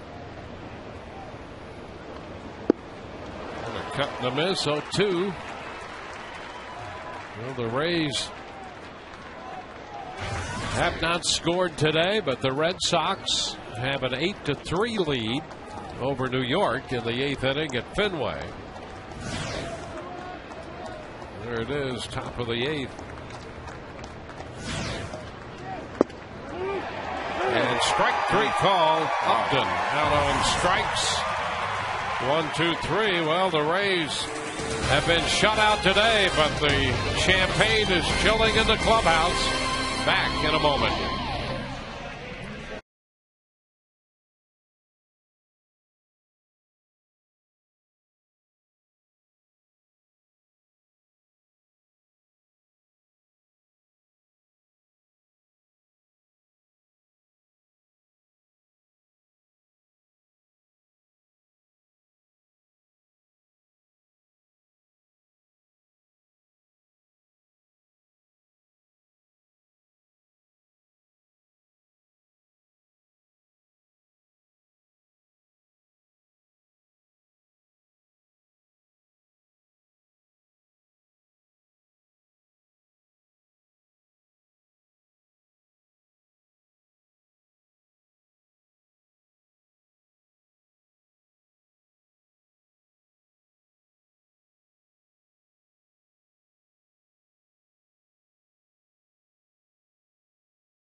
Inning in Kansas City. Sun Sports has been your source for Rays coverage all season long and will continue into October throughout the Rays postseason run. You can turn to Sun Sports after the game for live coverage and expert analysis on the Rays playoff postgame show. No one knows Rays baseball like Sun Sports. Randy Choate's going to be the new pitcher for the Rays. They have a new battery. Choate on to take over on the hill, replacing Wade Davis. How about Randy Choate? This is going to be his 85th appearance to end the regular season. 18 holds overall, 4.26 ERA, and that's taken a while for Randy to get that ERA down. He's pitched much better than what the ERA indicates. Kelly Shopik will take over behind the plate. So a very good outing for Wade Davis, but he departs trailing 2-0. And the Yankees are fighting back. It's the bases loaded and 2 outs for them, down 8-3 in the 8th inning. First pitch to Gerard Dyson is a strike. Yeah, you can never count them out. No, you can't.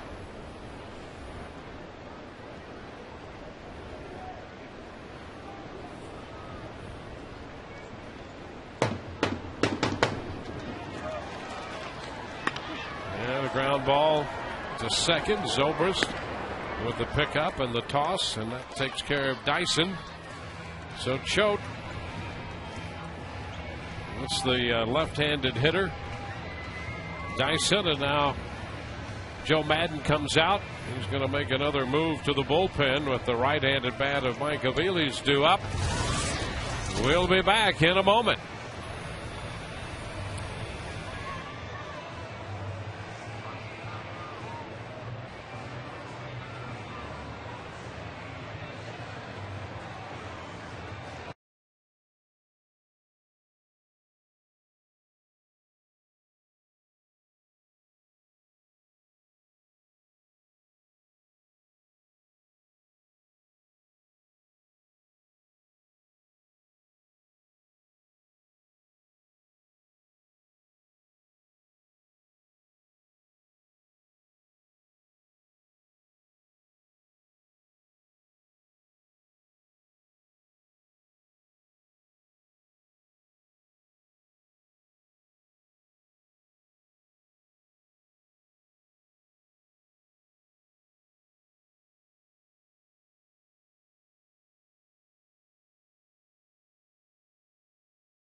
The Miller Lite Taste Greatness moment, and for that we go back to the 28th on Tuesday when the Rays knocked off Baltimore, finished with a 5-0 win, and the Rays clinched a postseason spot.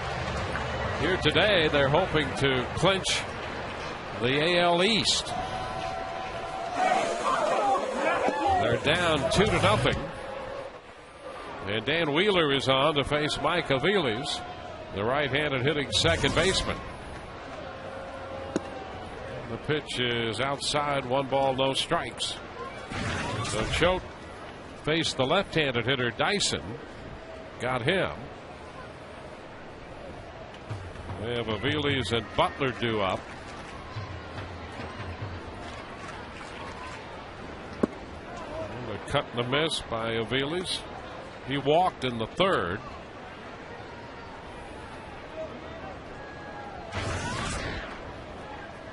One and one the count.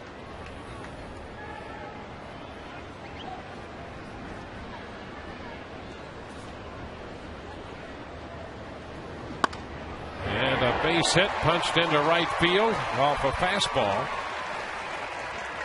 So Aviles is on, picking up the 4th Kansas City hit. Yeah, just a little contact swing right there.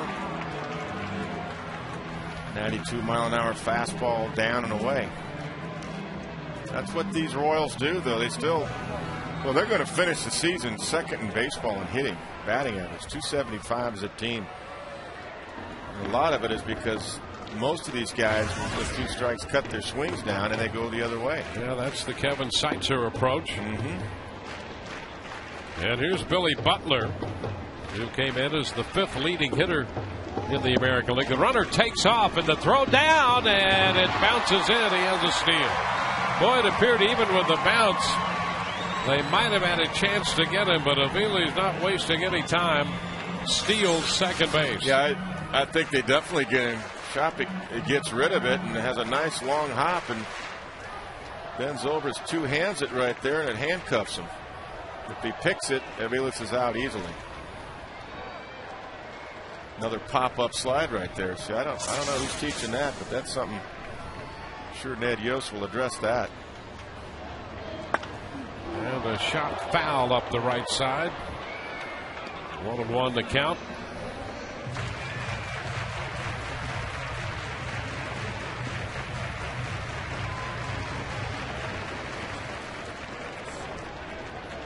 Pop-up slides in a row. So he would have been out too, Aviles.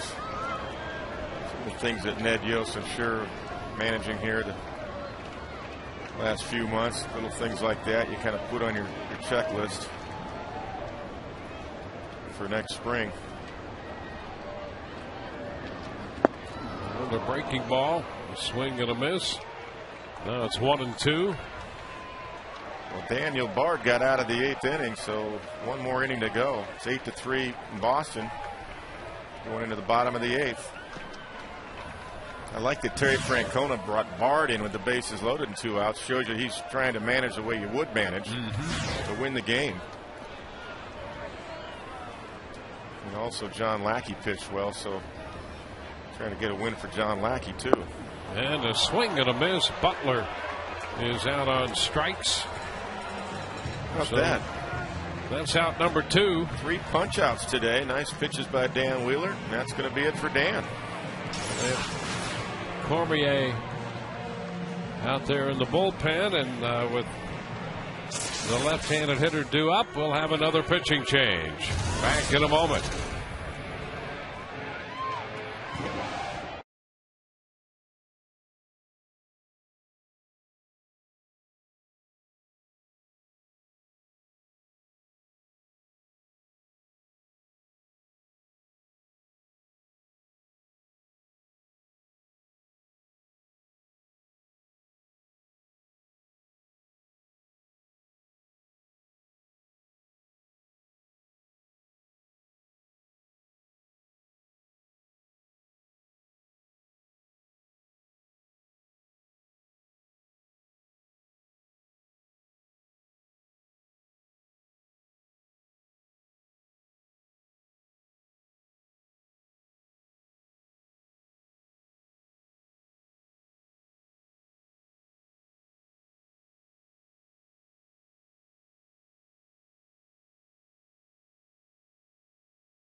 Of the Tampa Bay Rays and may not be reproduced or retransmitted in any form, and all accounts and descriptions of this game may not be disseminated without the express written consent of the Tampa Bay Rays. Well, here in Kansas City, the Rays are down by 2. The Red Sox got out of a jam with Bard on to get Posada in the top of the 8th inning. Daniel Bud, little chopper off the plate right there by Jorge. Little scare on right there. I think he's had a chance for a big comeback there. Not over yet, though. 3 more outs. Well, Keela, Hui, he'll face Lance Cormier. Lance becomes the 4th Rays pitcher. Runner at second base with 2 gone. The Rays put a shift on for the Kansas City first baseman.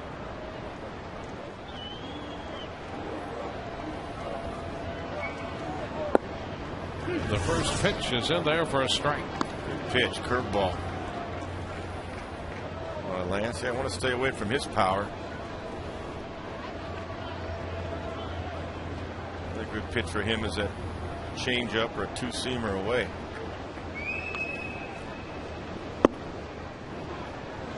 One and one. Wade Davis made 104 pitches in 7 innings, gave up 2 runs. Showed a third, Wheeler a third, and now Cormier.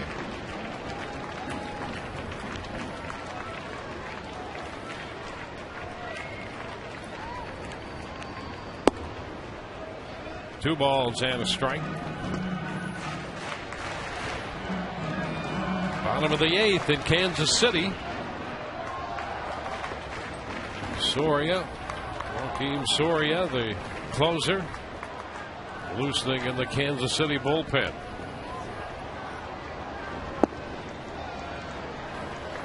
Cormier falls behind in the count. 3-1.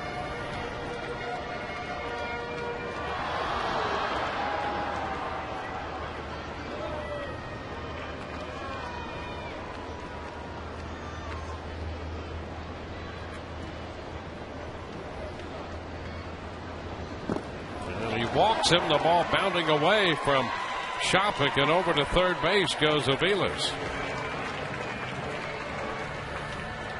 Like a cutter right there that bounced in the dirt. Tried to go in on him.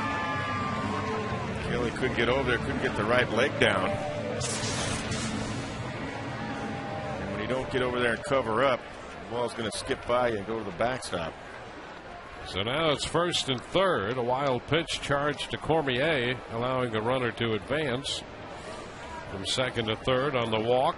Now here's Wilson Bettamy.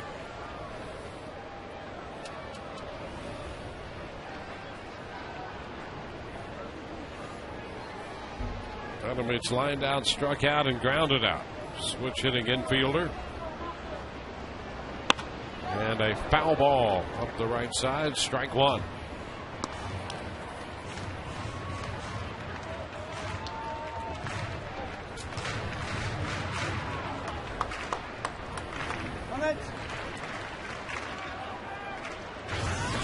Bettamy checking that bat.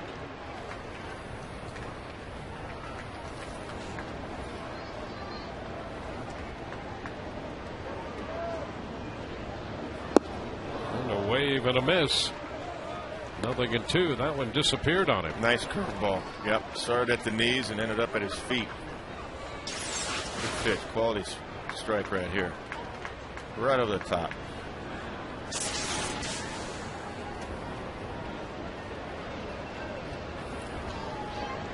Throw that one again. And he strikes him out. That retires the side. Well, we're through 8 here. The Rays are down by 2. Back in a moment.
As our game goes into the 9th inning, we'll have the post-game celebration with interviews in the clubhouse and preview of the postseason coming up on Rays Live, the postgame.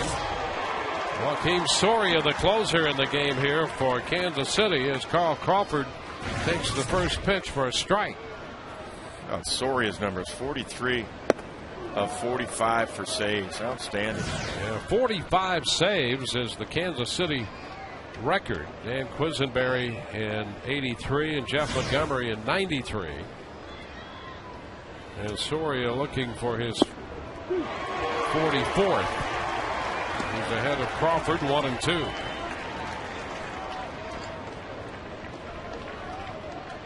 And the Yankee game's right on pace with our game. Top of the 9th in Boston. That's high. 2-2. Soria saved the game here Thursday. A 3-2 final.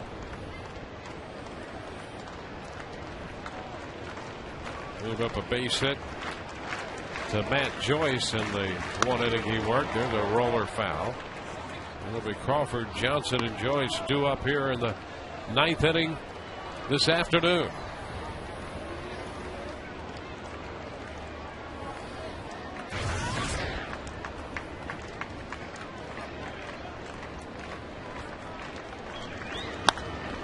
And a high popper. Short left toward the line, and that's a foul ball.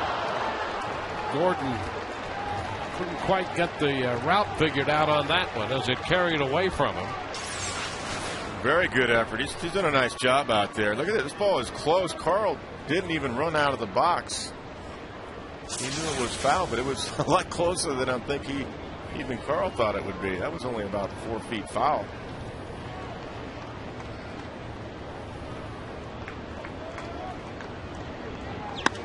Carl pops it foul again down that left side, and that one's going to fall in play but out of the reach of Gordon.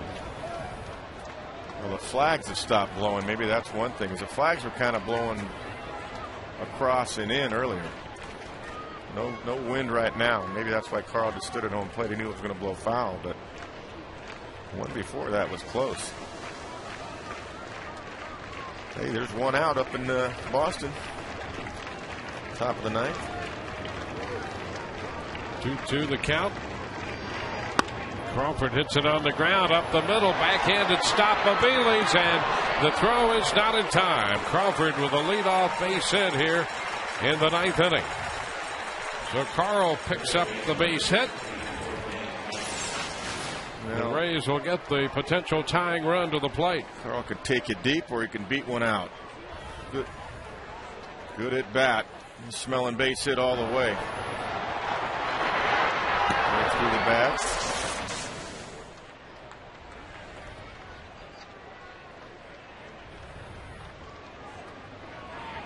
Dan Johnson pitches a strike. Of course, the pitcher's in the sunlight and the hitter's in the shade, and that can make it a little more difficult on a hitter. Sure can. 88-mile-an-hour fastball becomes much more beneficial to the pitcher. And a pop-up foul ball right side. That's going to wind up out of play. Strike 2.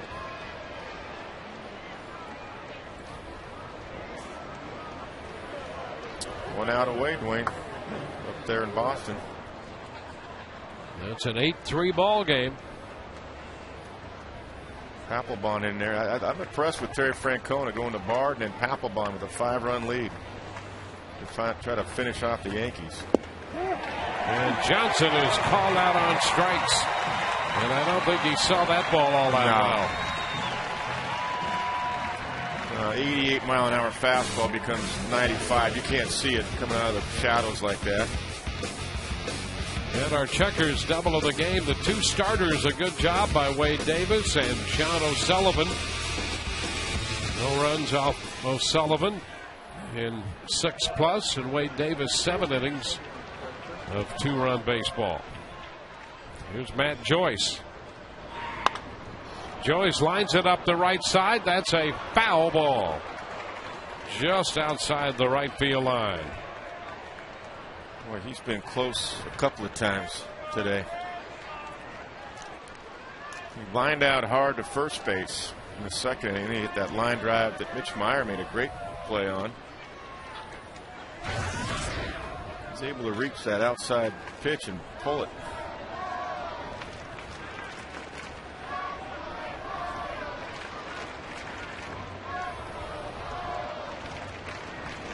And a ground ball that's headed up the middle and through into center field. Crawford stops at second, and the Rays have a couple base hits in the ninth inning as Matt Joyce picks up his second hit. Nice job by Matt. Pulling that sinker away right there, going right back through the box with it. And Carlos Pena. Wouldn't this be a way to end a regular season for Carlos with a big hit right here? Carlos 0 for 2 with a walk. See, Desmond Jennings has been bundled up. Temperature game time was 58.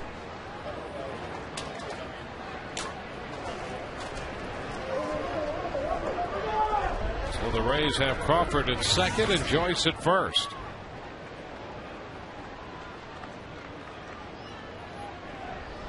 Carlos Pena.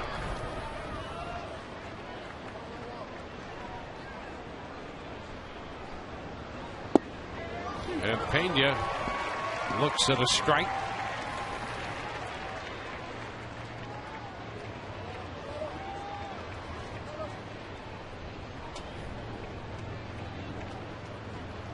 Red Sox trying to end it against the Yankees at Fenway. The Rays trying to pull one out here in Kansas City. And a big swing and a miss by Pena. That takes the count to 2 strikes. Well, that's tough, in and out of the shadows. Staying away from Carlos right there, trying to stay away from his power. Not giving anything he can pull. But his power also is to left center, dead center, left field. The 0-2. Pena hits it down toward the left field corner.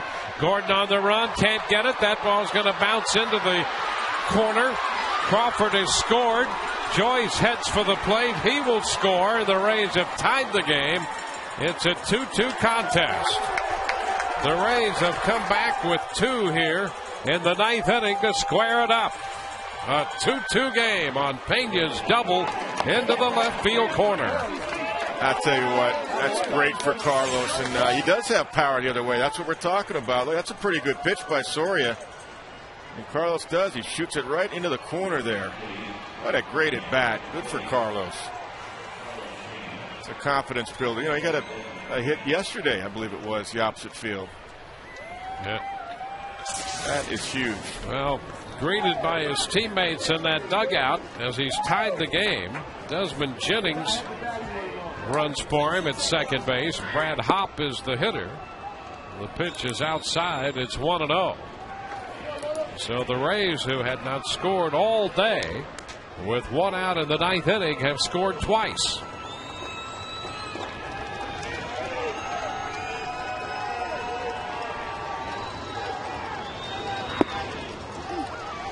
The pitch is a strike, and it's 1-1.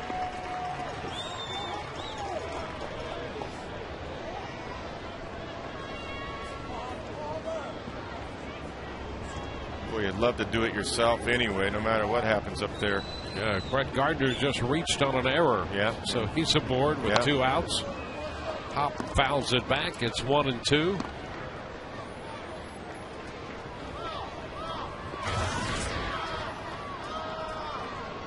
We're in the ninth here in Kansas City. 2 strikes here now. Brad just got to shorten up that swing a little bit. You don't need a big long ball, big uppercut. Get on top of it, get through the ball, and hit it where it's pitched.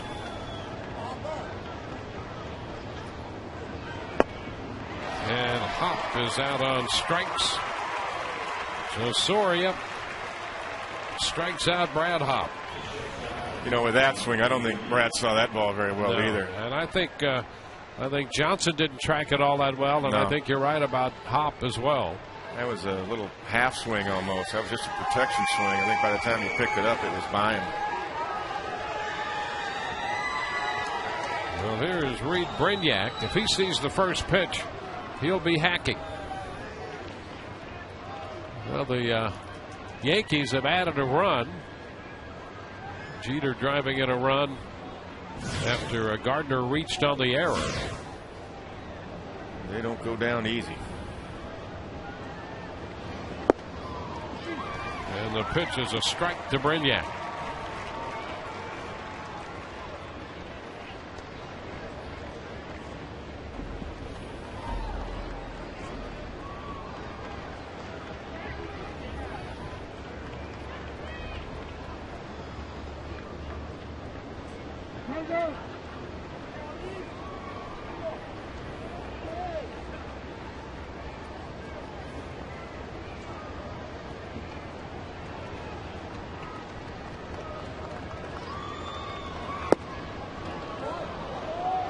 One.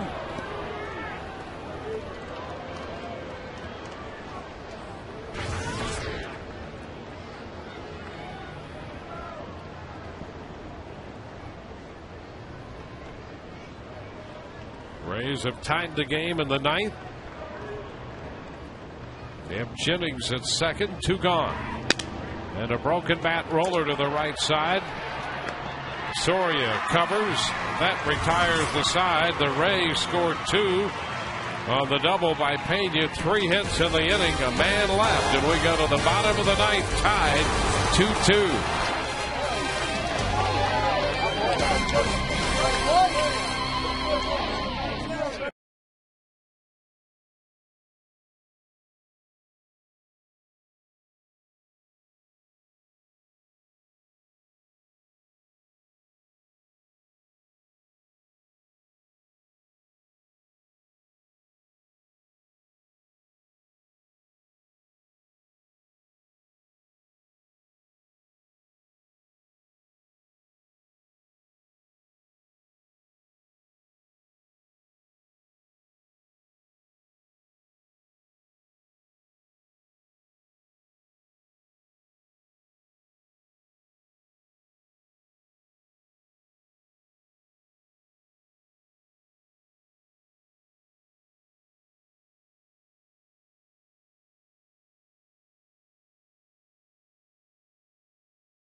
The ninth on the double by Carlos Pena. Keeping an eye on the New York-Boston game. Post-game celebration with interviews in the clubhouse and a preview of the postseason coming up on Rays Live, the postgame. Rays need a win here, or a win from the Red Sox at home against New York. Joaquin Benoit on here to work the bottom of the ninth inning. The Rays ended Joaquin Soria's consecutive scoreless inning streak at 24. And as Benoit comes on, he's going to face Alex Gordon. Johnson at third, or at first now. Rodriguez is at third. Johnson moving over from third. And the first pitch to Alex Gordon is a strike.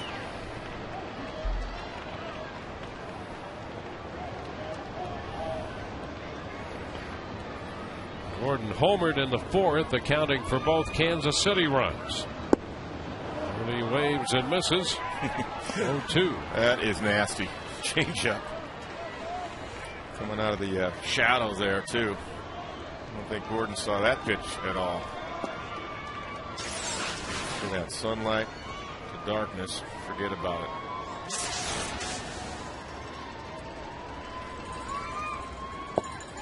And he's reaching for that one and is out on strikes.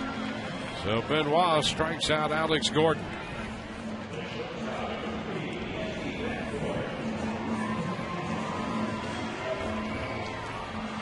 The next hitter is Yuniesky Betancourt.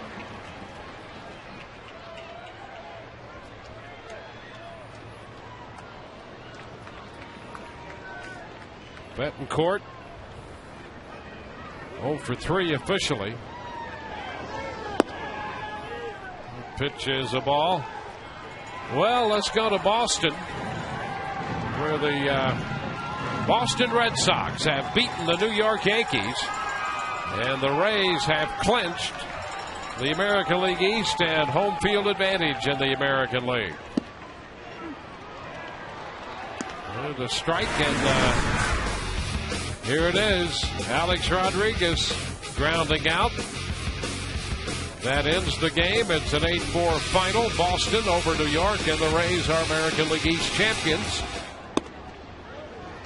How about that?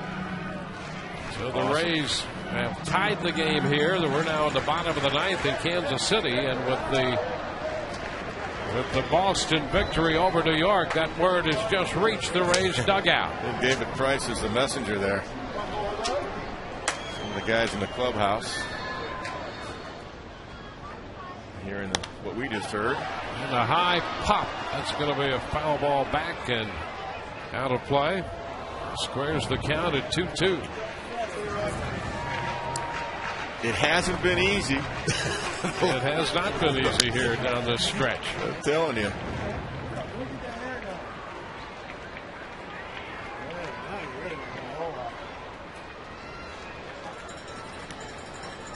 So the Rays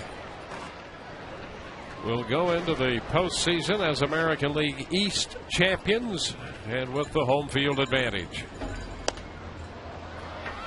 It's fouled back and out of play. And for the icing on the cake, the Rays want to win this game now. Carlos Pena with a huge hit to tie it, and you can see the shots of the coaching staff. They're intent on winning this game. That's really the way you want to do it too. You want to do it outright by winning your game. And a little looper into center field. That's going to fall in front of Upton. And Betancourt has a base hit. Hit number 5 for Kansas City.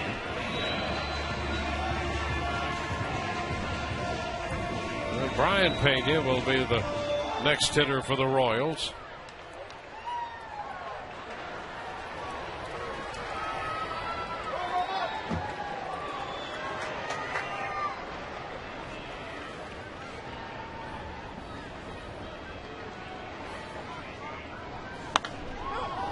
A high popper on the right side.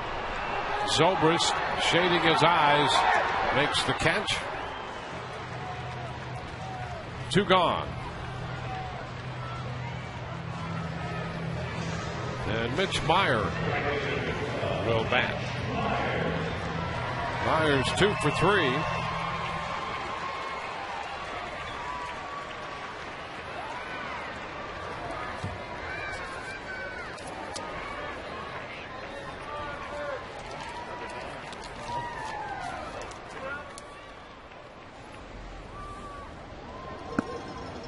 Pitch is too low, a ball, no strikes.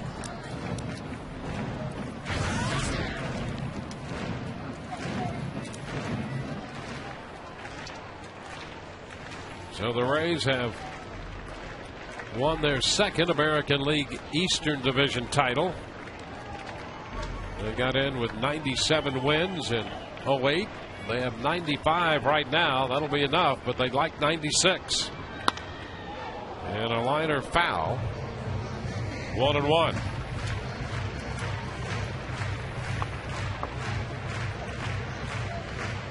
Well, that would mean the Rays open up at home, and they've got Texas. Yep, they'll play the Texas Rangers with David Price. That will be a matchup of lefties there. Yeah, Cliff Lee and David Price. there's a familiarity there with Cliff Lee. Strike on the outside edge, 1-2. Rays have beaten Cliff Lee 3 times this year. To make it a 4th.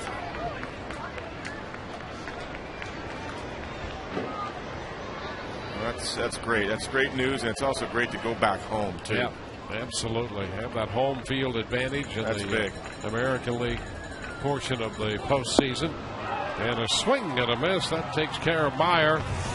So the Rays are champions of the American League's Eastern Division. As David Price delivered the news to his mates. Extra innings, the bubbly waiting.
AL East Division champs without finishing their game. Chris Westmoreland joins us. Westy, first look at the shirt. It's kind of a strange day the way it's transpired, huh? Absolutely. I mean, I was trying to watch all the games, and then when it went up 6-2 over in Boston, that's when we started to make our move in the clubhouse. And it looks like the guys are ready. A few of them already have these shirts. This is the first look at the shirts, huh? This look pretty nice. Absolutely. They've been wrapped up in a box. We were hoping to pull them out, and fortunately we are. All right, that's Westy with all the clubhouse information. We got Jeff Ziegler, too, Director of Travel for the Rays. Ziggy, this has been probably the craziest weekend since you started with the Rays, hasn't it been? Probably take out the World Series in 08, the rain delay game. But, yeah, and then I'm making all the calls to Minnesota when the lead got real big. And next thing you know, the Yankees have the bases loaded, starting to bite my fingernails off. So, yeah, it's been a trying couple of days. The good news, the Rays are AL East champs, and everybody's heading home, huh? Home field advantage throughout the playoffs makes my life, his life simpler. It's all good. Guys, Ziggy and Westy getting it done here. We'll hopefully have a result and some champagne flowing soon. Back to you. Yeah, they are the men when it comes to logistics in so many areas. Two of the best in baseball, without question. Jeff Ziegler and Chris Westmoreland. And they're just anticipating a little celebrating and then on to the postseason. Blake Wood is the new pitcher. Kelly Shopik hitting for the first in this game. And extra innings presented by Jack Link's Beef Jerky all season long. Jack Link's Beef Jerky, feed your wild side. 1-1 the count here to Shopik. And he shoots one into right field. Meyer goes back, and he's going to make the catch in front of the warning track for the first out. So now that that's all sorted out, here's a look at the matchups.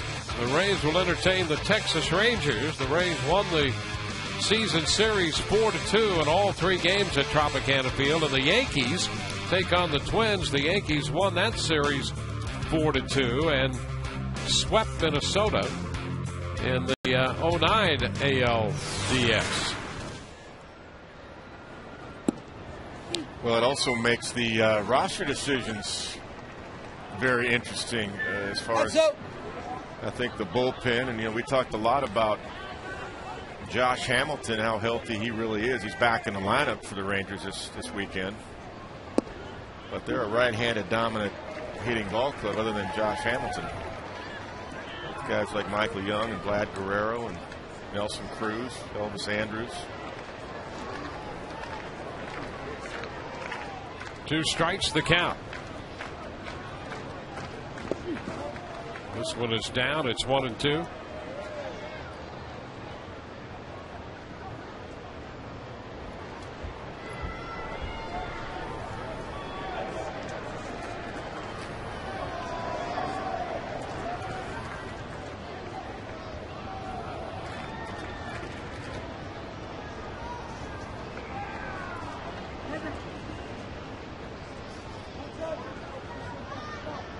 One out, base is empty. A ball, 2 strikes the count here to Ben Zobrist.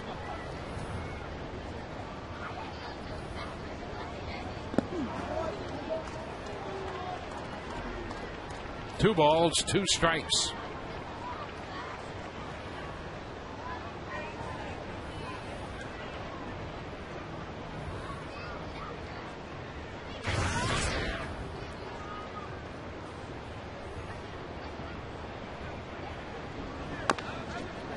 Tap foul. Right, here's what we anticipate the Texas Rangers pitching rotation will be. Cliff Lee, followed by C.J. Wilson, a couple lefties, and then Colby Lewis.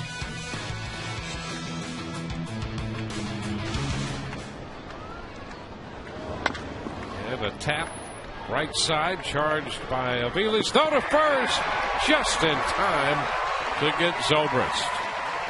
2 gone. Yeah, that play was developing in slow motion, and Aviles just did a nice underhand flip. Just did get Ben Zobrist. Yeah, that's a good call. Made it.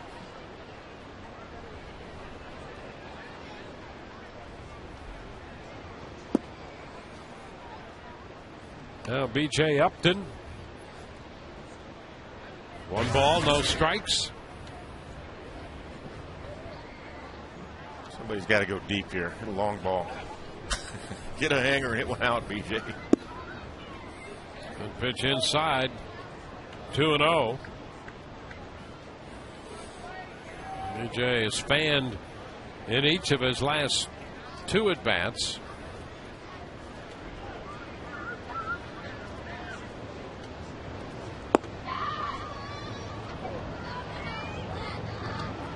A 3 ball, no strike count.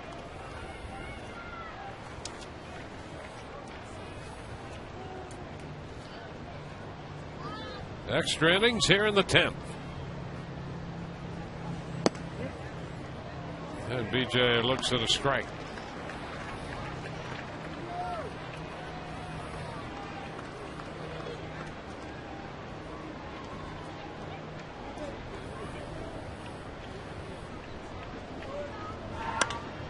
And that's fouled back to run the count full. Well, Blake had been in Omaha. He made his big league debut, Blake Wood, in about the middle of May this year when he was first recalled.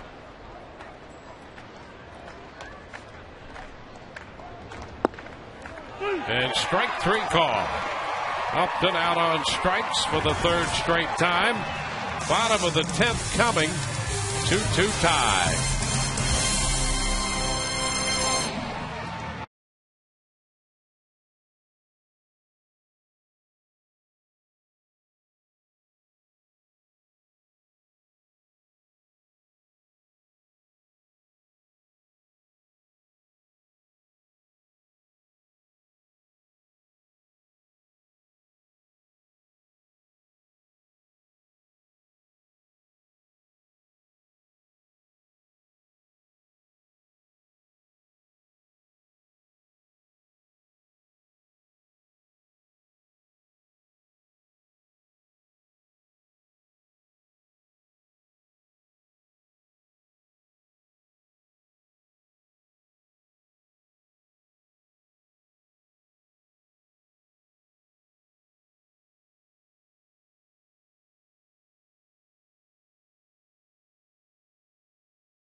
Jack Link's Beef Jerky all season long. Jack Link's Beef Jerky.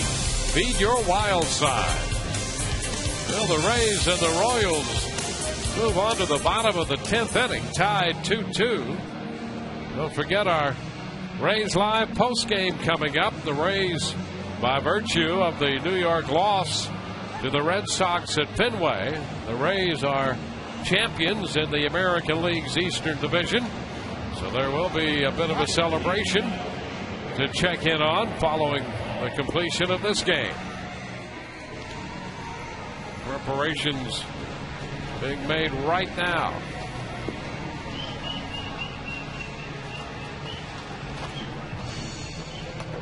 Goggles being properly placed. Yeah, some of the guys that have already been in the game and are out of it are getting prepared.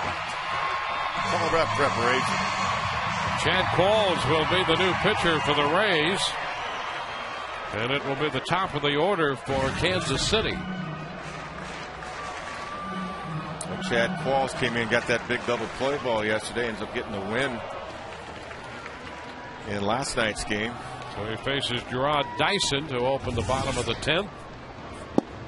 And a big cut and a miss, strike one. That ball disappeared. Good sinker. 2-6-2 for the Rays in this game. 2-5-0 for Kansas City now. And a little tap foul. 2 quick strikes.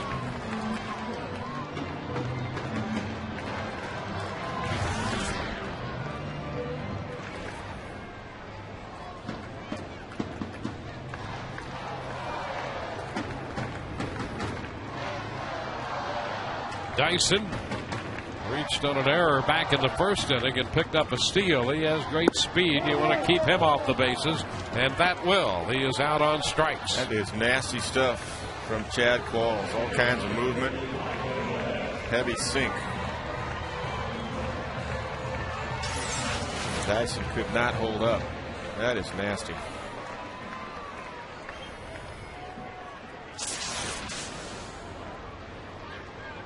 Now Mike Avila's the second baseman.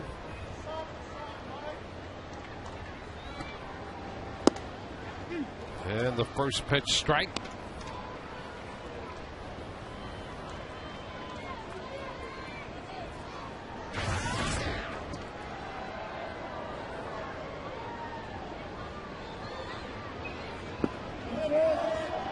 He went around. 2. You know, definitely the hitters, Dwayne, you're right. They can't see the ball. Yep. We saw. It's really amazing that the Rays scored a couple runs in the ninth inning when they came in with that shadow halfway between the plate and the mound. Yeah, it's tough right now. Aviles definitely didn't see that last pitch. Just defensively making contact there and fouling it out of play. Well, that's similar to what Brad Hawk was trying to do. That strikeout that he had. The go-ahead run and winning run at second base. He couldn't see the ball. You're right now. Off of Soria, too, in that inning. Soria had the advantage there with the shadows, and the Rays still were able to tie it. And a foul right back into the screen. Still a 2-strike count.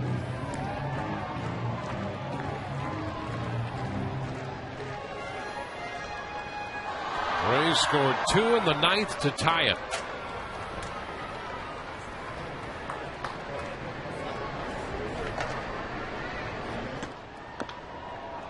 And that's a little foul ball. Made contact while he was in the batter's box off his foot. Still a 2-strike count.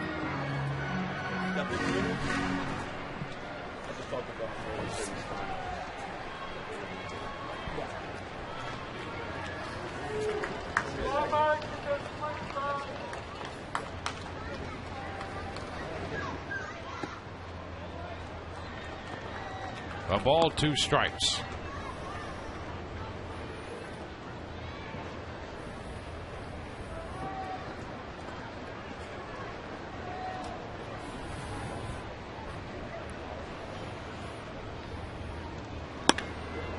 ball shortstop. That's grabbed by Brignac. The throw to Johnson at first. 2 up and 2 down in the 10th inning. And that's going to get Billy Butler to the plate. Billy's had a tough day. 3 strikeouts, 0 for 4 overall, but he's dangerous. Does have some power.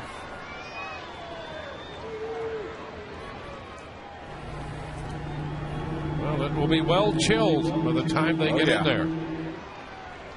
I like how Westy said when it went to 6-2, he thought that was the turning point. Yep.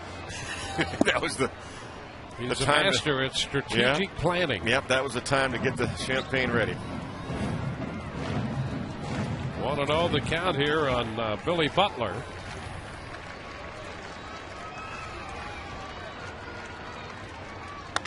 And he chops it to the left side. Brignac picks it. Throw to first. Retires the side. We go to the 11th. Still tied 2-2.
Kansas City, as the Rays know they're the AL East Division champs. The champagne is literally on ice. There's a few that are already kind of starting to get uncorked there, and it's just a matter of time now. The Rays obviously want to win this game and start to celebrate their division title, but guys are watching in the back, watching you guys, your coverage of today's game, and they are ready to go crazy and be heading back to the Tampa-St. Pete area after this one. Guys, back to you for more baseball. All right, Todd, thank you very much. It's going to be nice and cold down there when this game is over. This is a game, obviously, the Rays do want to win, though. You want to go out with the best record, too. And Dusty Hughes is now on the mound, a lefty for the Kansas City Royals. Joe Madden, of course, knowing that he's going to have home field advantage, but he wants to take care of business here and get some offense going, get this win, and celebrate and get on that charter. Well, it was Carl Crawford who got it started for the Rays in the 9th inning with a base hit. They eventually scored 2 to tie, and Crawford takes the pitch down here. The 11th inning is underway. Lakewood worked 1 scoreless inning. And the left-hander delivers. That's a little high. I'd like to see Carl get his 20th home run. How about that? That would work. He's at 19 with 90 RBIs. 2 balls and a strike.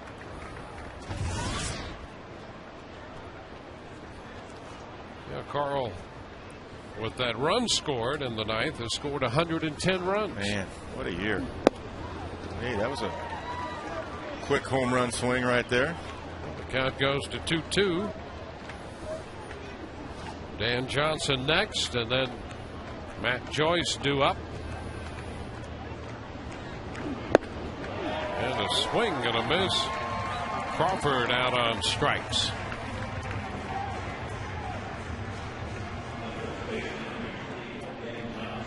Now Dan Johnson. Hughes worked an inning in 2/3 last night. Gave up no runs, no hits.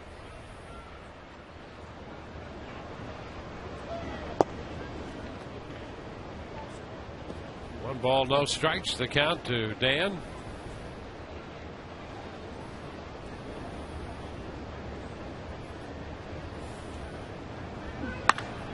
A line drive going to be caught. Boy, hit the ball on a line down to first. And a leaping catch by Kai Hui. 2 outs. Playing right on the line, too. That would have been a double. Most likely just a few feet from the line. He's made that play like 3 times now in this series. Pick some line drives.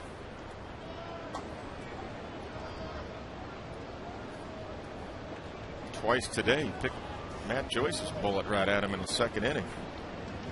Yeah, he turned that into a double play on a hard hit ball. And the pitch is in there for a strike. So Matt 2 for 4.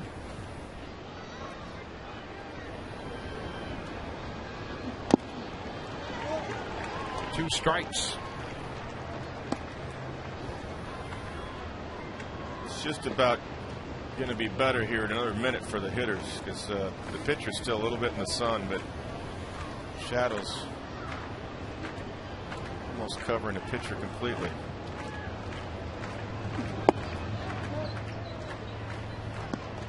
One ball, 2 strikes.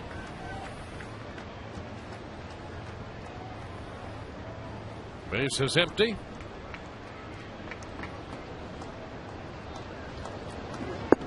And that squares the count. 2-2.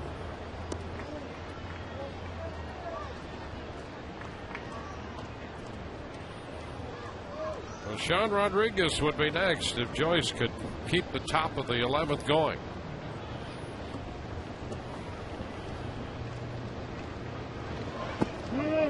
And he checked on that pitch. It was down and away, and the count is full.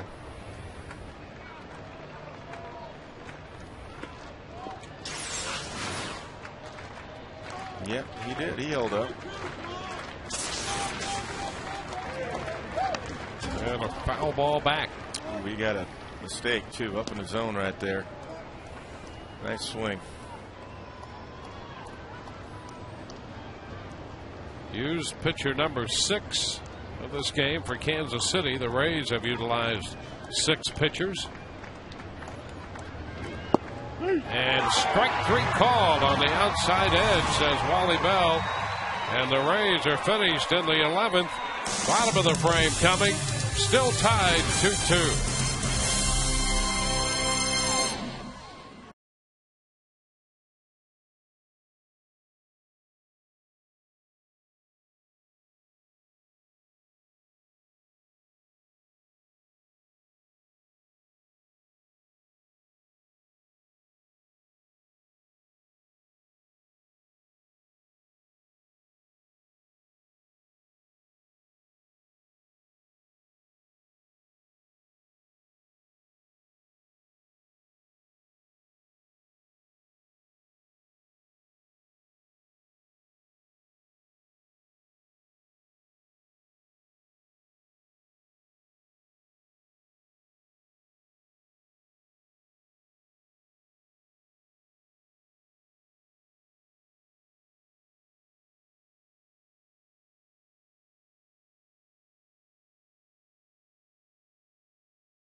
All season long. Jack Lake's Beef Jerky. Feed your wild side. Well, the Rays have clinched the American League's Eastern Division. They're the champs, but they have this game yet to finish. We'll have Rays Live, the postgame. We'll cover the celebration. All of the frivolity there, featuring Todd Callis. We'll preview the postseason. Right now, the Rays move into the bottom of the 11th inning. See the season series against Texas, the Rays winning 4 and losing 2. And outscoring Texas 6.7 runs to 5.2. Yeah, and the last time the Rangers came into town, the Rangers were swept by the Rays, including getting to Cliff Lee. Not easily, but they've gotten to him 3 times. Jeff Neiman is on the mound here for the Rays. And Jeff's first pitch is a strike call to Keila Ka'ahui. So Jeff 11-8 on the season, follows Chad Qualls. Yeah, Jeff's pitched better here his last couple of starts. Much better. And that pitch right there has been big. His curveball's been very good lately. 0-2 the count.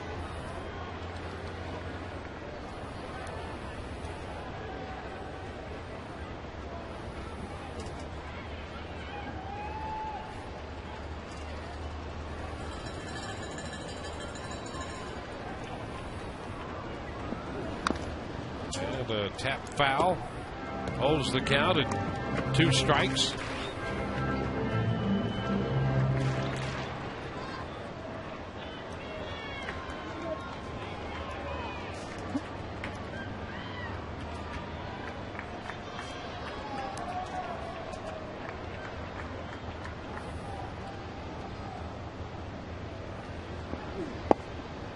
Pitch is down.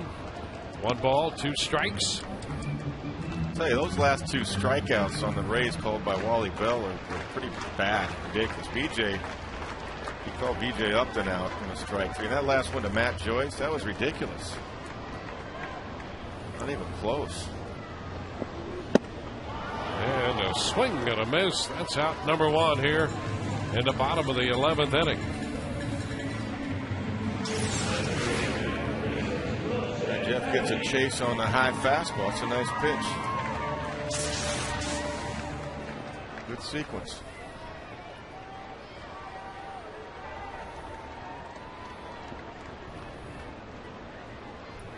Wilson Benameat.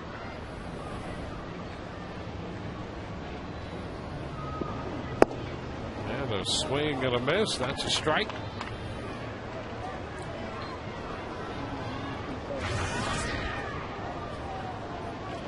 Benameat's nothing of 4 with a couple strikeouts.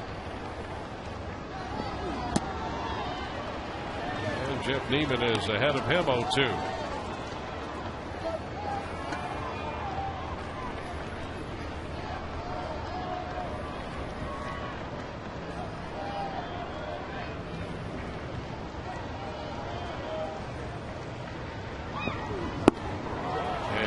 Strike 3. Boy, some great pitches there from Neiman. They are. Wow. I'm not sure how well Benameat read any of those pitches, but Jeff is very effective. Great bite on that one right there. Just disappeared.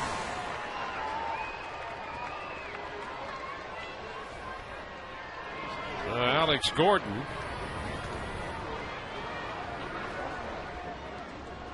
Gordon hit the home run back in the 4th inning to account for both Kansas City runs. The pitch is low. 1 ball, no strikes.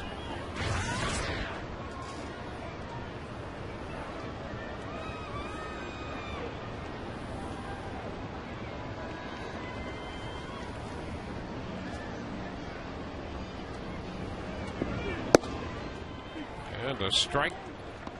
1-1. Here's a look at that home run to right field on an 0-1 pitch in the 4th. Yeah, it looked like a little slider that just hung up there. The only mistake Wade made, Gordon jumped all over it, but he pitched great. Wade Davis, an outstanding performance. It's a ball, 2 strikes.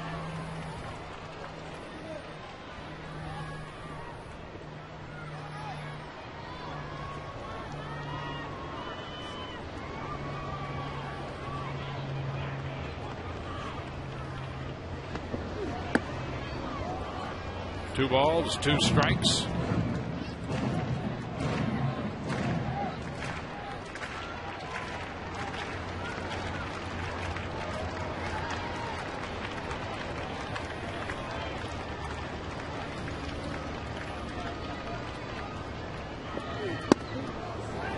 Pitch came close to hitting him inside a bit, and the count is full.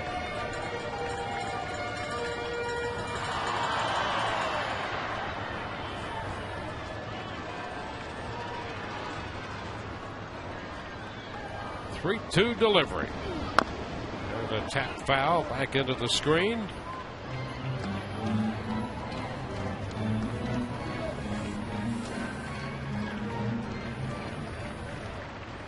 So we'll see another 3-2 pitch. Betancourt on deck.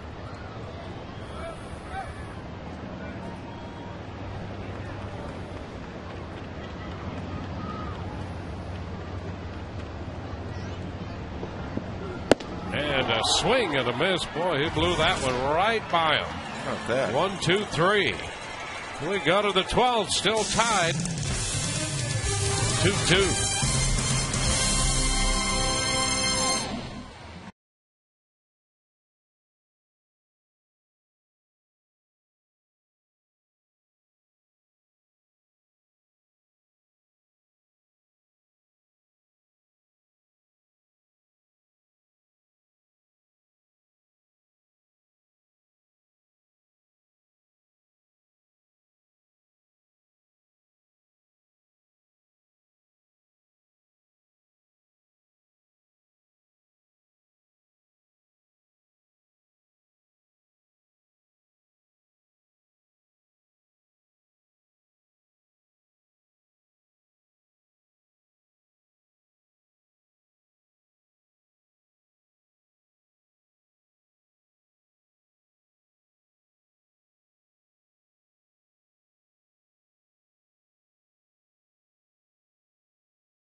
Waiting for a celebration to start here in the visitors clubhouse at Kauffman Stadium. Everything's ready to go. You can see the champagne ready. All the lockers are taped up. And guys, everything's happening really quickly down here. We are hearing rumors about the possibility that the Rays on Wednesday and Thursday would play some day baseball. It's possible. We'll try and fill you in on the details as we go along later this afternoon. But at least you may need to start getting your excuses ready for work on Wednesday and Thursday if you are planning to attend games 1 or 2 of the ALDS. Guys, back to you. All right, the 12th inning is underway with Sean Rodriguez leading it off here for the Rays. Rodriguez in his first at bat.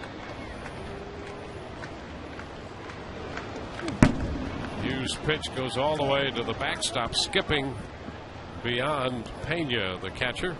2-2.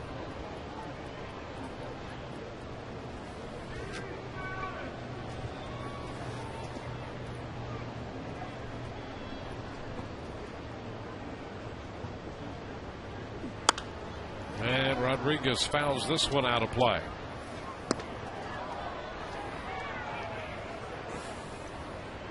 Rocco Baldelli has moved on deck, and then Brignac is due with the left-hander Hughes out there.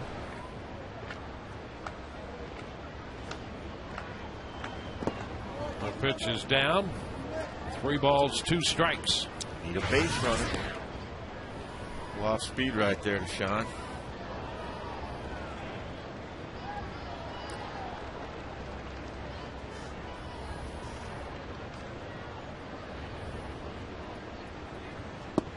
And a cut and a miss.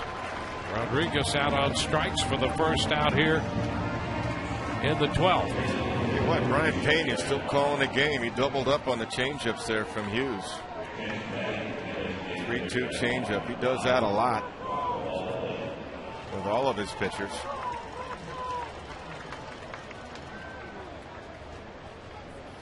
Rocco Baldelli to pinch hit. Hitting for Hop. Well, this would be a good time for Rocco to get hold of one. Hey, a base hit. Line drive into left. So Baldelli is aboard, jumping on the first pitch. So that's the first base runner the Rays have had since the double by Pena that tied this game in the 9th inning. Well, he got a pitch, a good swing at it. If he did get underneath a little bit, he would have hit that out. That was a good, aggressive, quick swing. The bullet to left field.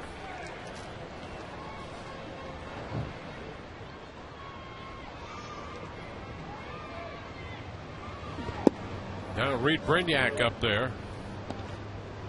Pitch is low, a ball and no strikes.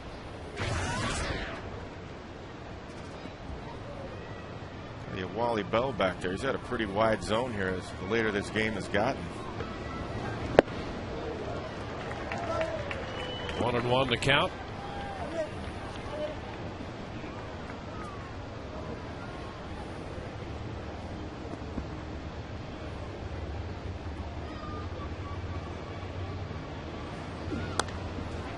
Reed fouls it back into the screen. It's 1-2.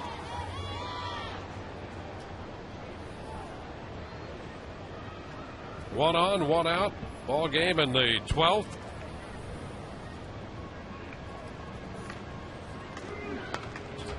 It's fouled back. Count is still 1-2.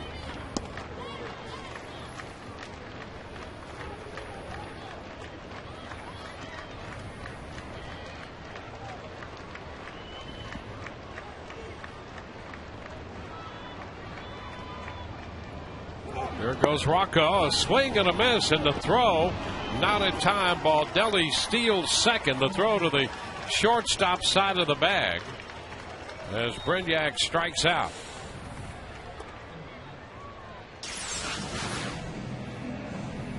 Payne just trying to get rid of it quickly. Almost threw it sidearm. Rocco had a great jump. And a pitching change coming here with Kelly Shopik due up. That's going to be it for the left-hander Dusty Hughes.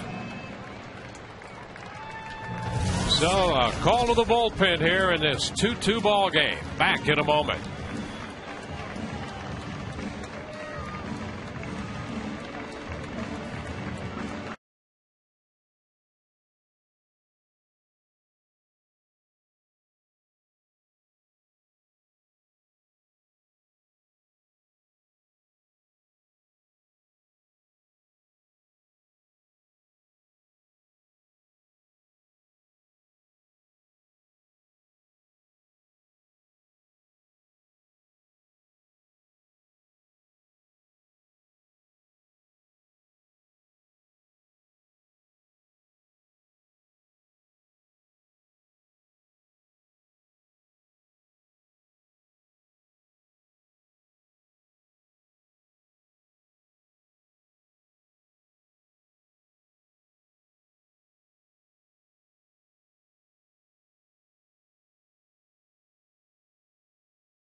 Visitors Clubhouse at Kauffman Stadium. And guys, we do have an announcement for all Rays fans. The Rays will be having a pep rally. We are encouraging fans to show up at the St. Petersburg Clearwater Airport tonight. Original landing time was going to be around 10 o'clock this evening. We're going to update you during our postgame show. Obviously, it hinges on how long this game takes. But free parking, free admission, Rays rally tonight, winning the American League East in 2010. Guys, back to you. All right, Todd, thank you for that update. Rays will be looking at the right-hander Greg Holland now. Kelly Shopik will hit against him. And the pitch hit on the ground to third. It goes through Betamit and into left field. Baldelli will score, and the Rays take a 3-2 lead. Shopik went after the first pitch and hit it right through Wilson Betamit down there at third base, and the Rays lead 3-2. And how about Rocco Baldelli with a single and a stolen base? And by stealing that bag, he gets into scoring position. Good fastball right there, right down the middle. When I mean good to swing at. And Kelly hit a bullet right through the third baseman, Wilson Betamit. Here's Ben Zobrist. And the pitch is a strike. Well, that could work out just right, because Soriano needs to pitch anyway. And there he is.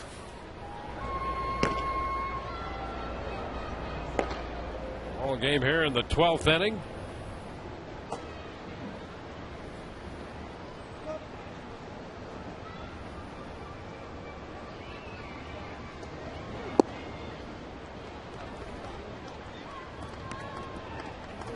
One ball, one strike.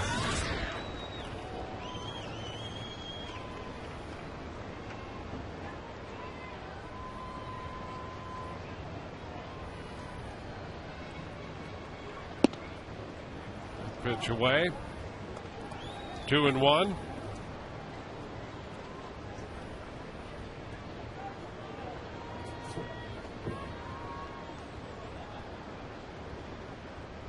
So the Rays with a run here as a result of the error. And Zobrist fouls this one back. That's going to square the count. 2-2 on Ben.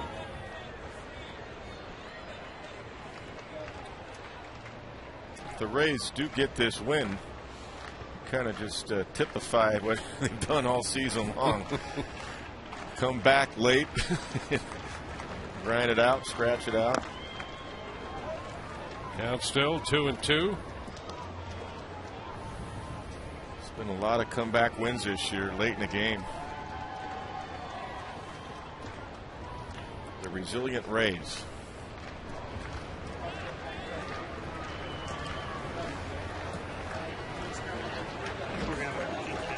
Two balls, two strikes. And the pitch in the dirt. He went after it. The toss down to first, retires the side. But the Rays score the go-ahead run. They lead 3-2 as this game moves into the bottom of the 12th.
Bottom of the 12th inning, and we will have the postgame. Rays Live, the postgame. We'll document the celebration in the clubhouse, interviews, and a quick preview of the postseason. The bubbly on ice in the Rays clubhouse here in Kansas City. They've already clinched as a result of the Boston win over New York. And the Rays with 2 runs in the 9th inning and another run in the 12th have a 3-2 lead here. And Soriano is on the mound looking for his 45th save of the season. He's got a 176 earned run average, 161 batting average against, and he's got 7, 8, 9 in the Royals lineup to try to finish this one off. Yuniesky Betancourt will lead it off. Jeff Neiman came in and flew right through the 11th inning with 3 strikeouts. And the pitch is a strike to Betancourt. If you're going to have that wide zone, Wally, have it now.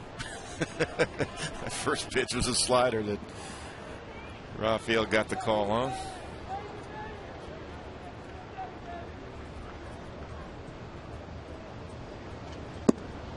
That's a strike on the outside edge. Yes, sir. 0-2. Hey, he did it to B.J. Upton, and he did it to Matt Joyce. Rung them up on pitches off the corners. Go out there a little further. Why not?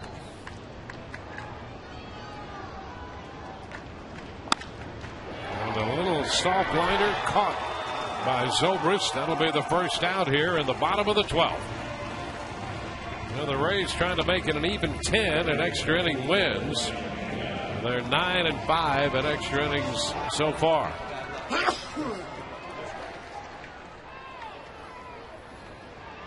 Yeah, you know, that was pretty impressive. We didn't get a chance. Jeff Neiman did it so fast. Struck out the side. His stuff was outstanding. Brian Pena. Pitch inside, 1-0. Little extra right there. 95 fastball from Soriano.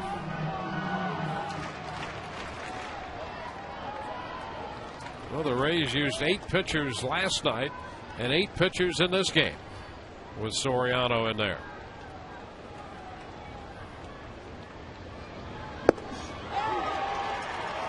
It's a 1-1 count. I'll tell you, as a hitter, you can't get a read on on one guy because you don't see him twice.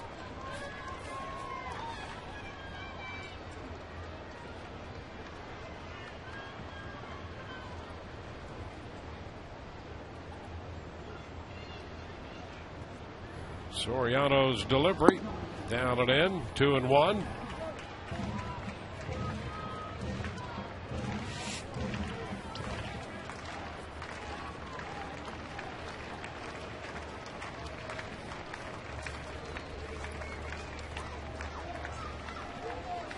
Soriano closed out the game last Tuesday against Baltimore.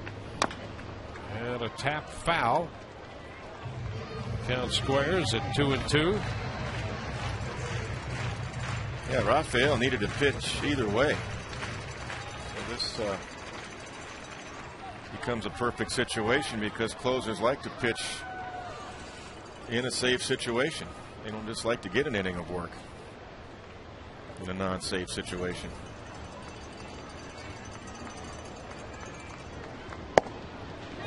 And a full count on Pena.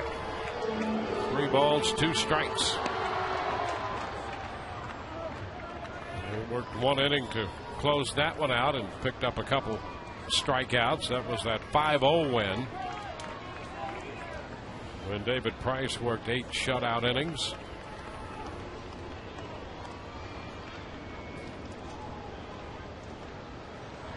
Three-2, and it's popped up on the infield. Johnson coming down from first base, 2 gone. And Johnson takes care of Pena's pop-up. So with 2 outs and the bases empty, Mitch Meyer becomes the hitter as Soriano tries to close out the regular season.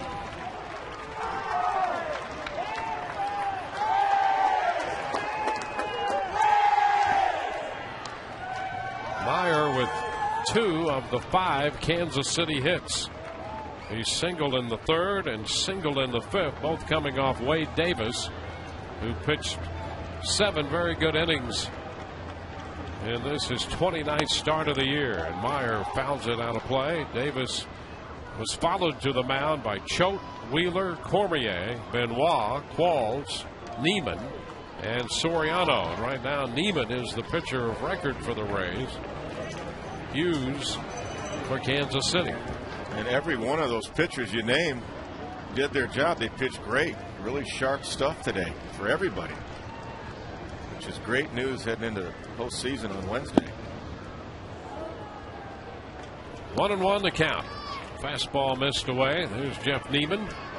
So Jeff could pick up his 12th win. And wouldn't that be something special and deserving? Jeff's been great. You know, after that stint on the DL, it took him a while to get really his rhythm and command back. But his last couple of starts have been very good, and his outing last inning was just outstanding. 3 strikeouts. 2 balls and a strike. Stuff was sharp.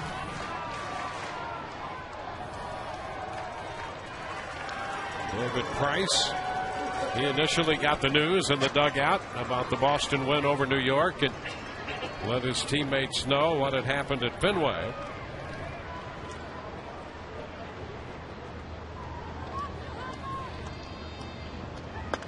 And a foul ball back. 2-2.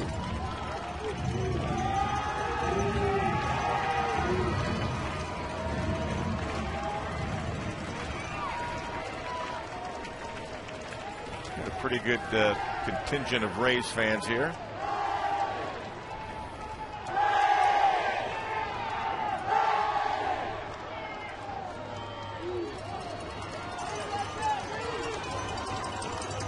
Now the 2-2.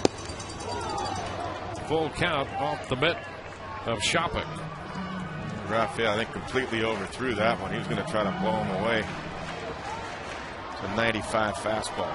Got away from him.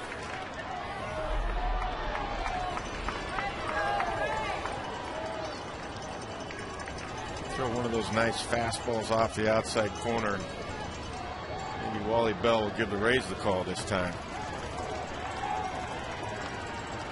So 3-2.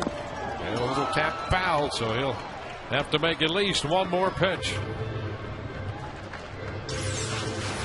There's a slider right here, 3-2. It's a good pitch. Meyer stays alive.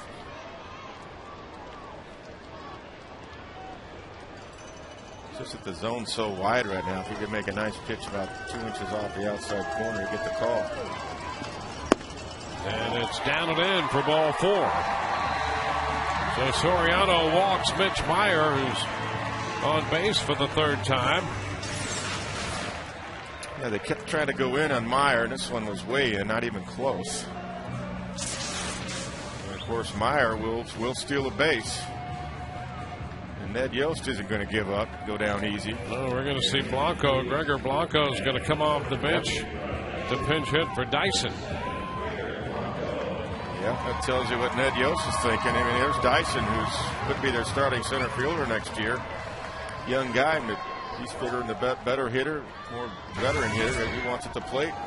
Gregor Blanco, and he's been tough in this series. Puts a good at bat on you.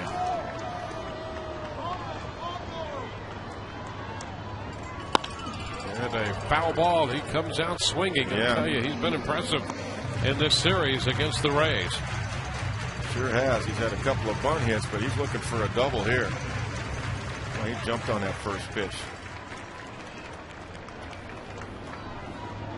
And if Meyer gets the opportunity, you don't pay attention to him, he'll steal second base.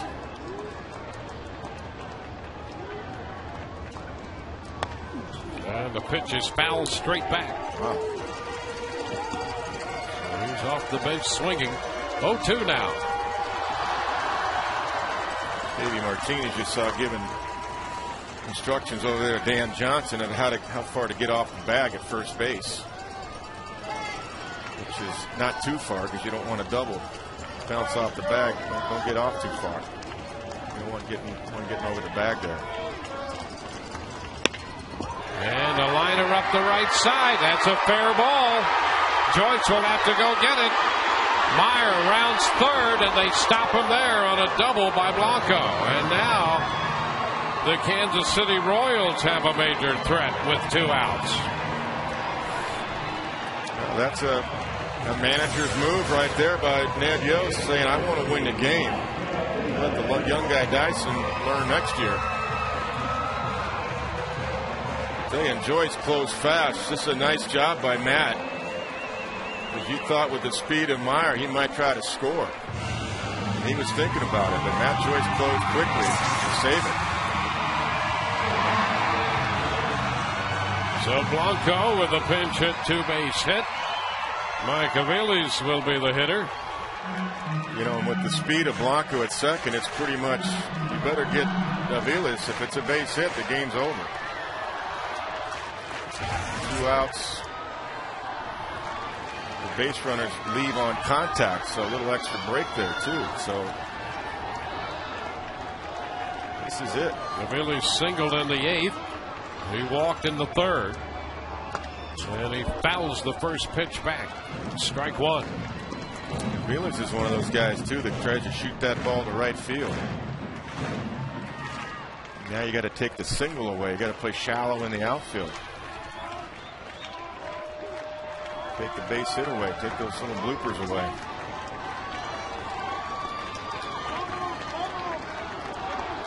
The 0-1. And a foul down the right side and into the seats. 2 strikes.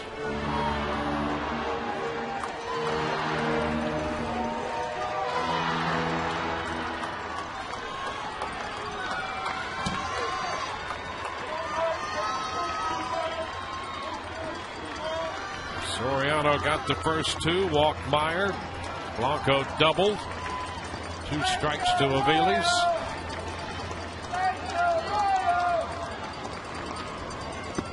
Into the dirt, covered up. It's 1-2. Tell you what, Meyer was coming down the line too. He had a great secondary lead. That ball bounced. Look at this, a nice job by Kelly. Picks it.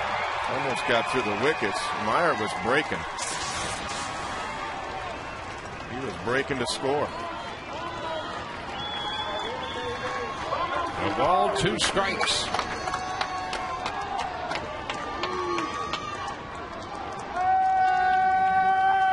And a swing and a miss. It's all over. The Rays win it in 12. It's a 3-2 final, and they can celebrate now. The Rays are champions of the American League's Eastern Division. They win it in 12 innings over Kansas City. It's a 3-2 final in 3 hours and 39 minutes. And the Rays gather in the middle of the diamond. They will pick up this celebration in their clubhouse. They celebrated at home at Tropicana Field when they clinched a spot going into the playoffs. That was in the Baltimore series.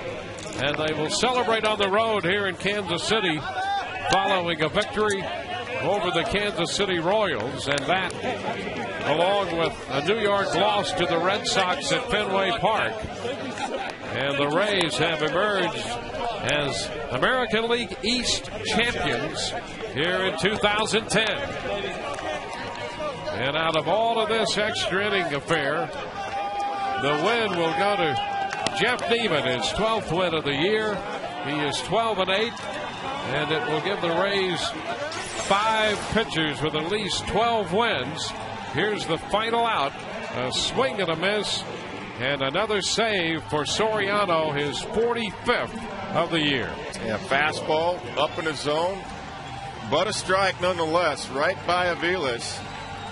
And that's the way to do it. Win it outright, win it on your own. And I think winning these last 2 games, and especially the way they won tonight or today, just speaks volumes and gives you a lot of confidence going into the postseason. Rays win their 96th game of the year. Let's go to the field, and Todd Callis standing by on the field right now with Carlos Pena. Dwayne, thank you. Carlos Pena embracing Joe Madden, the manager, and what a moment for you. The team didn't want to just go in and celebrate. They wanted to go out with a win, didn't they? No, absolutely. I mean, we wanted to take matters into our own hands, and it was a great ball game. And to be able to win is just going to make the celebration a lot more fun for us. So, we're going to go pop some champagne. Is that something that maybe can carry over for you into postseason, a little opposite field double? Absolutely. Every little bit counts. I'm trying to build on every good at bat, every positive there at the plate, and that was a great positive for me. So I'm just going to build off of that. All right, we're going to get Joe Madden in just a sec, guys. Carlos, go enjoy. Thank you. Thank you. Joe, we're going to keep it here. He's going to embrace Bobby Ramos and Scott Kersey out of the bullpen. Joe, here you go, first of all.